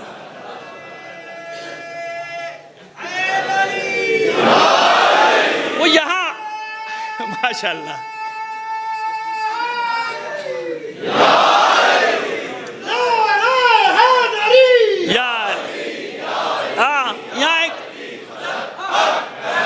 یہاں ایک تو یہ بڑی مصیبت ہو گئی ہے، وہ آتے نعرے لگانے ساتھ بیٹھے تھے، آپ بھی یہ سمجھیں میرے ساتھ بھی دو چار آئے ہوں گے، میرے ساتھ جتنے ہیں سب باہر پھر رہے ہیں۔ تو خدا کے بندو ایسے موقع پہ تو نعرہ لگاؤ، میرا بھی تو دل چاہتا ہے کہ نعرہ تو لگے علی کا، میں نے علی کی فضیلت بیان کی، اللہم صلی علی محمد، بس آپ کی زحمت ہے تمام۔ آج مجبوری تھی میری، کیونکہ مجھے وہ ساری آیات 9 سے 23 تک پڑھنا تھی، تو میں نے آپ کے 10 منٹ 15 منٹ زیادہ لے لیے، لیکن مجبوری تھی، کیونکہ مجھے تسلی نہیں ہو رہی تھی کہ مطلب کو کسی حد تک پورا پہنچا دوں۔ پھر بھی پورا نہیں پہنچا سکا، وہ پورا کوئی پہنچا بھی نہیں سکتا، یہ بھی بتا دوں، لیکن کسی حد تک تاکہ آپ کو معلوم ہو جائے۔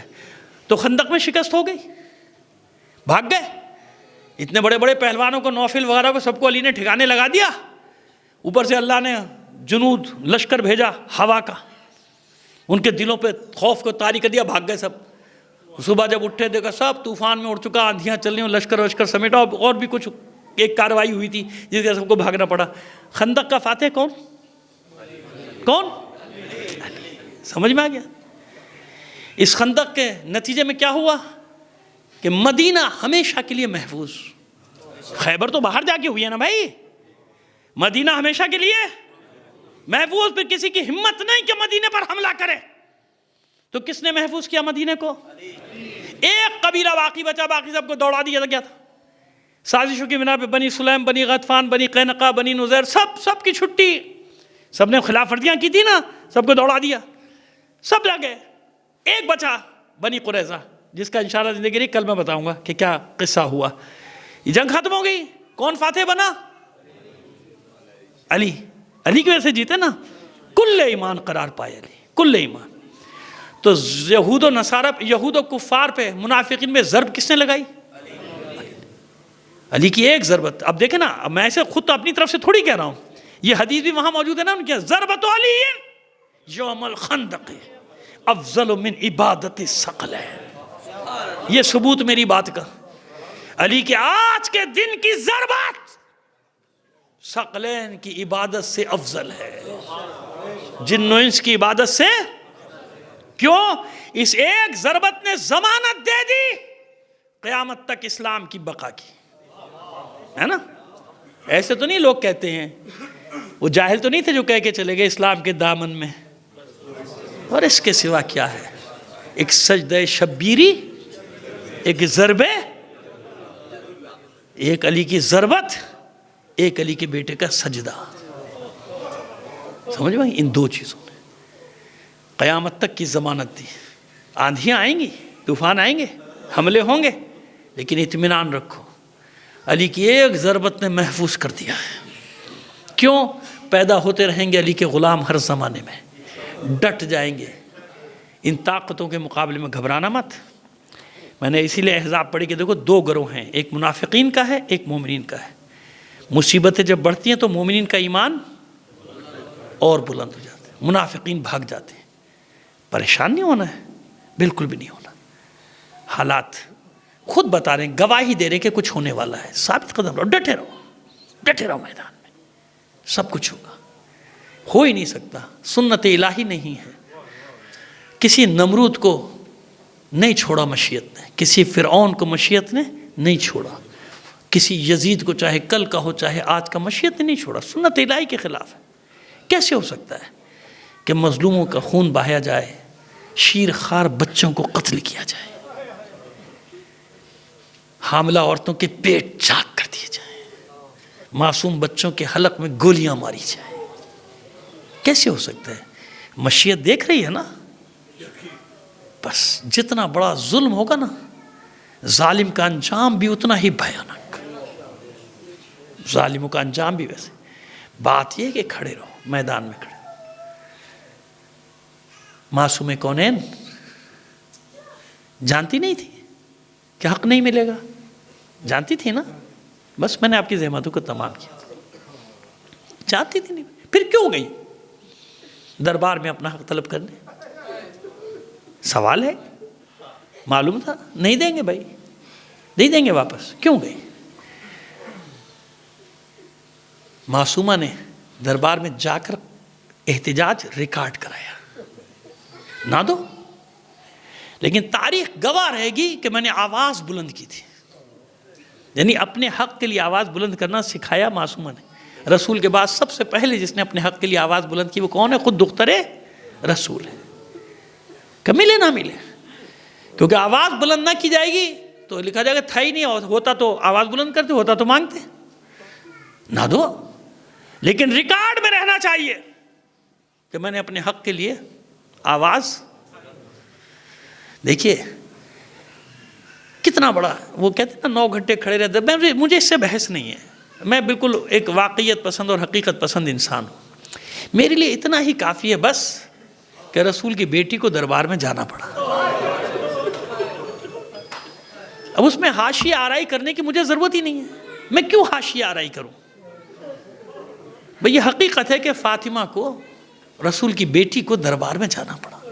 یہ قیامت سے کم ہے. اور میں آپ سے بتا رہا ہوں کہ اس وقت تک اتنا احترام ضرور تھا کہ جب دختر رسول تشریف لے گئی ہیں تو درمیان میں پردہ حائل تھا. جب آپ تشریف لے گئیں اس پردے کے پیچھے آپ آئی ہیں تو جتنے بھی لوگ موجود تھے سب کھڑے ہو گئے تھے کہ رسول کی بیٹی ہے. ابھی اتنا احترام. تو باقی جو حاشیہ آرائی کرتے ہیں اس کے ذمہ دار وہ خود ہیں، جو نہ معلوم اپنی طرف سے کیا کہتے چلے جاتے ہیں. میرے لیے تو اتنا کافی ہے. اور یقین جانیے صرف اس بات پر میں بڑے بڑے نوابین کے واقعات بتا سکتا ہوں آپ کو. آج کے دور کے ایسے نہیں، کوئی ایسے ان نون کی کہانی کسی بادشاہ نے کہا تھا، وہ والی بات نہیں کر رہا ہوں کہ پوری اسٹیٹ شیعہ ہو گئی تھی صرف اس ایک سوال پہ. کہ اس نے سوال نواب آف رامپور نے اتنا کیا تھا اپنے والیوم سے، بس یہ بتاؤ کہ رسول کی بیٹی کو دربار میں بلایا گیا تھا؟ وہ کہنے بات یوں نہیں. انہوں نے کہا یوں ان کو چھوڑو، میری بات کا جواب دو. یہ پورا واقعہ ہے، تفصیلی کبھی بتا دیں گے آپ کو، بالکل تاریخ کا. ابھی 100 سال نہیں ہوئے اس واقعے کو، 100 سال قیس زنگی پوری کے زمانے کا واقعہ ہے یہ، جو ہمارے بہت بڑے شاعر گزرے. کہا کہ بس یہ بتاؤ مجھے کہ رسول کی بیٹی کو بلایا گیا تھا دربار؟ کیونکہ اس سے صرف اتنا کہا گیا تھا تو بتا، تیرے بعد اگر تیری قوم تیری اولاد کی بے حرمتی کرے اور تیری بیٹی کسی بات کی سوال کرے کہ میرے بابا نے مجھے دیا تھا تو کیا چاہے گا؟ اس نے کہا بھائی میرا حق ہے میری قوم پر، لہذا میری بیٹی کو جو کہہ رہی ہے وہ ماننا چاہیے نا. کہ پوچھ رسول کی بیٹی کو کیوں بلایا تھا دربار؟ وہ حیران ہو گیا کہ رسول کی بیٹی کو بلایا گیا دربار؟ کہ پوچھ اپنے مولوی سے پوچھ. اس نے کہا بس مجھے اتنا بتاؤ بلایا گیا؟ سر جھکا کے مولوی کہتے ہیں کہ ہاں بلایا گیا. کہتا بس ختم ہو گئی بات. آج تک تم مجھے دھوکہ دیتے آ رہے ہو. جس کا کلمہ پڑھتے اس کی بیٹی کو، وہ تو اسے بعد میں پتا چلا کہ صرف بلایا نہیں گیا، اس کی بیٹیوں کو تو دربار میں سے نہیں بازاروں میں پھرایا بھی گیا تھا. وہ تو نواب آف رامپور جب اس طرف آیا تو پھر اسے معلوم ہوا کہ کیا کیا ہے انہی نے آل رسول کے ساتھ. میں نے کہا کیا تھا نا پہلی مجلس میں کہ اگر وہ دروازہ نہ جلتا تو زینب کا خیمہ نہ جلتا. آج ایک سوال رکھ رہا ہوں آپ کے سامنے مصائب کے باب میں. اعتراض ہے نا، حق ہے اعتراض کرنا. کچھ پڑھے لکھے لوگ کہتے ہیں کہ یہ آپ مبالغہ کرتے ہیں معصومہ کی ذات کے بارے میں کہ آپ 19 سال کی تھیں اور ضعیف ہو گئی تھی، چہرے پہ جھریاں تھیں، بال سفید ہو گئے تھے، کمر خمیدہ، ہر وقت بخار رہتا تھا، سر پہ پٹی بندھی رہتی تھی، عصا کے سہارے چلتی تھیں، کمر خمیدہ، جھکی رہتی.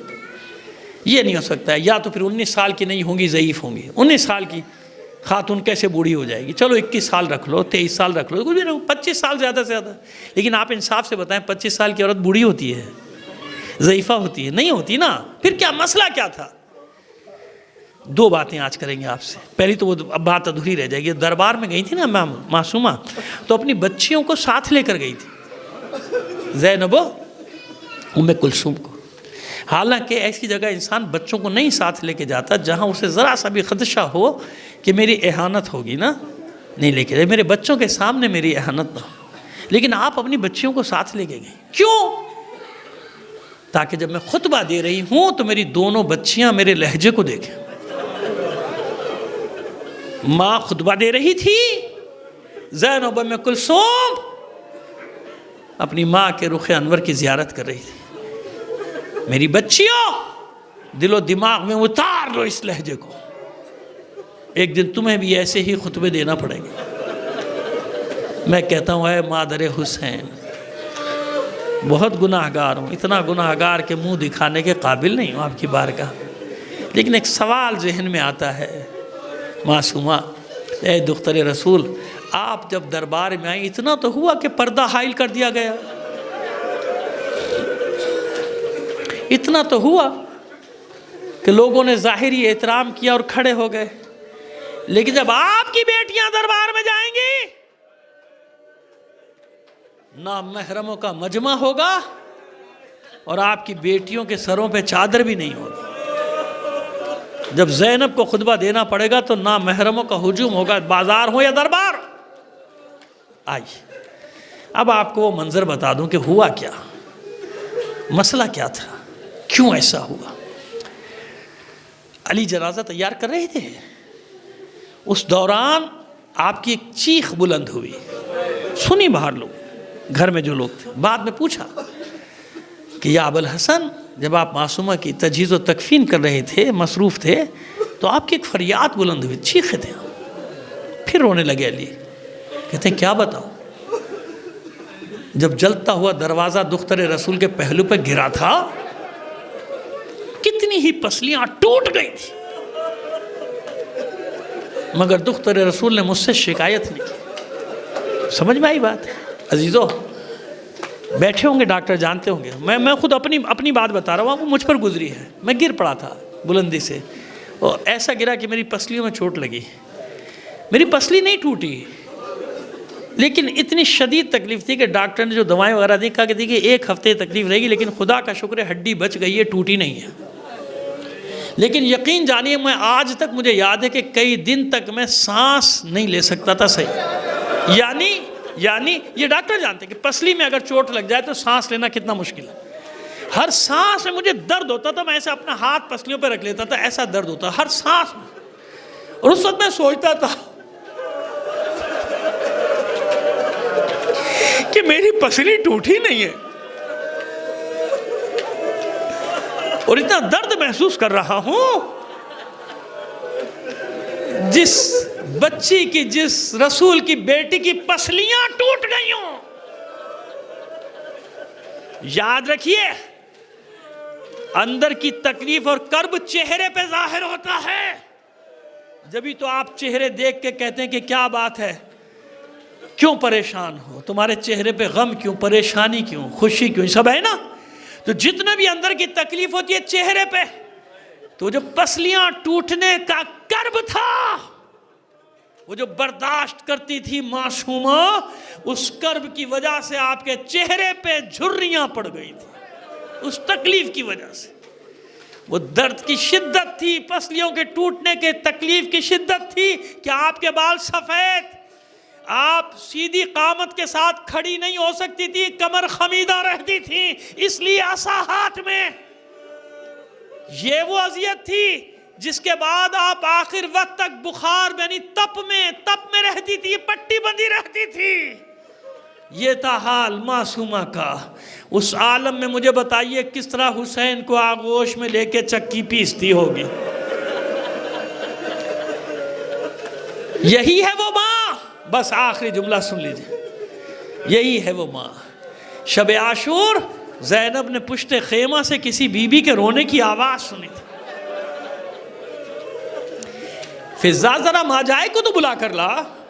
جب حسین آئے کہ بھیا پشت خیمہ سے سر شام سے کسی بی بی کے رونے کی آواز آتی، کوئی بی بی ایسے روتی ہے جیسے اس کا جوان ذبح کر دیا گیا۔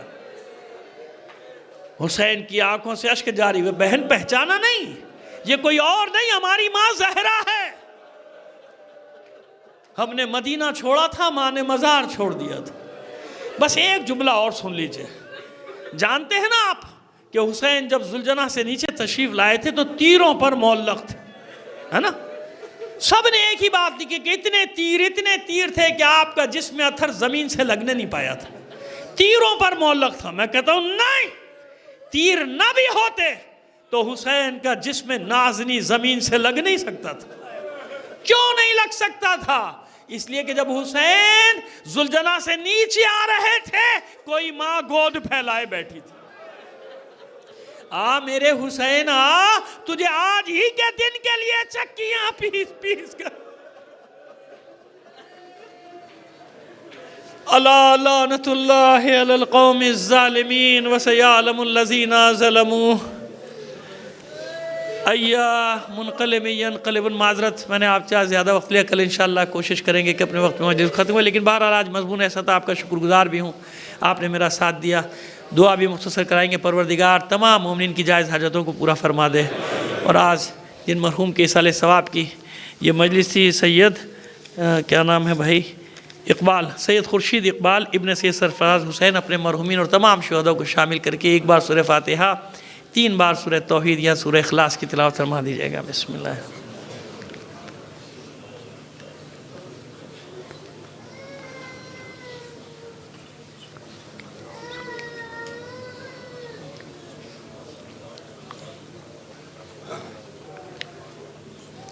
اللہم اغفر للمؤمنین والمؤمنات والمسلمین والمسلمات الاحیاء منہم والاموات، تابع بیننا و بینہم بالخیرات، انکا مجیب الدعوات، انکا علی کل شیء قدیر برحمتک۔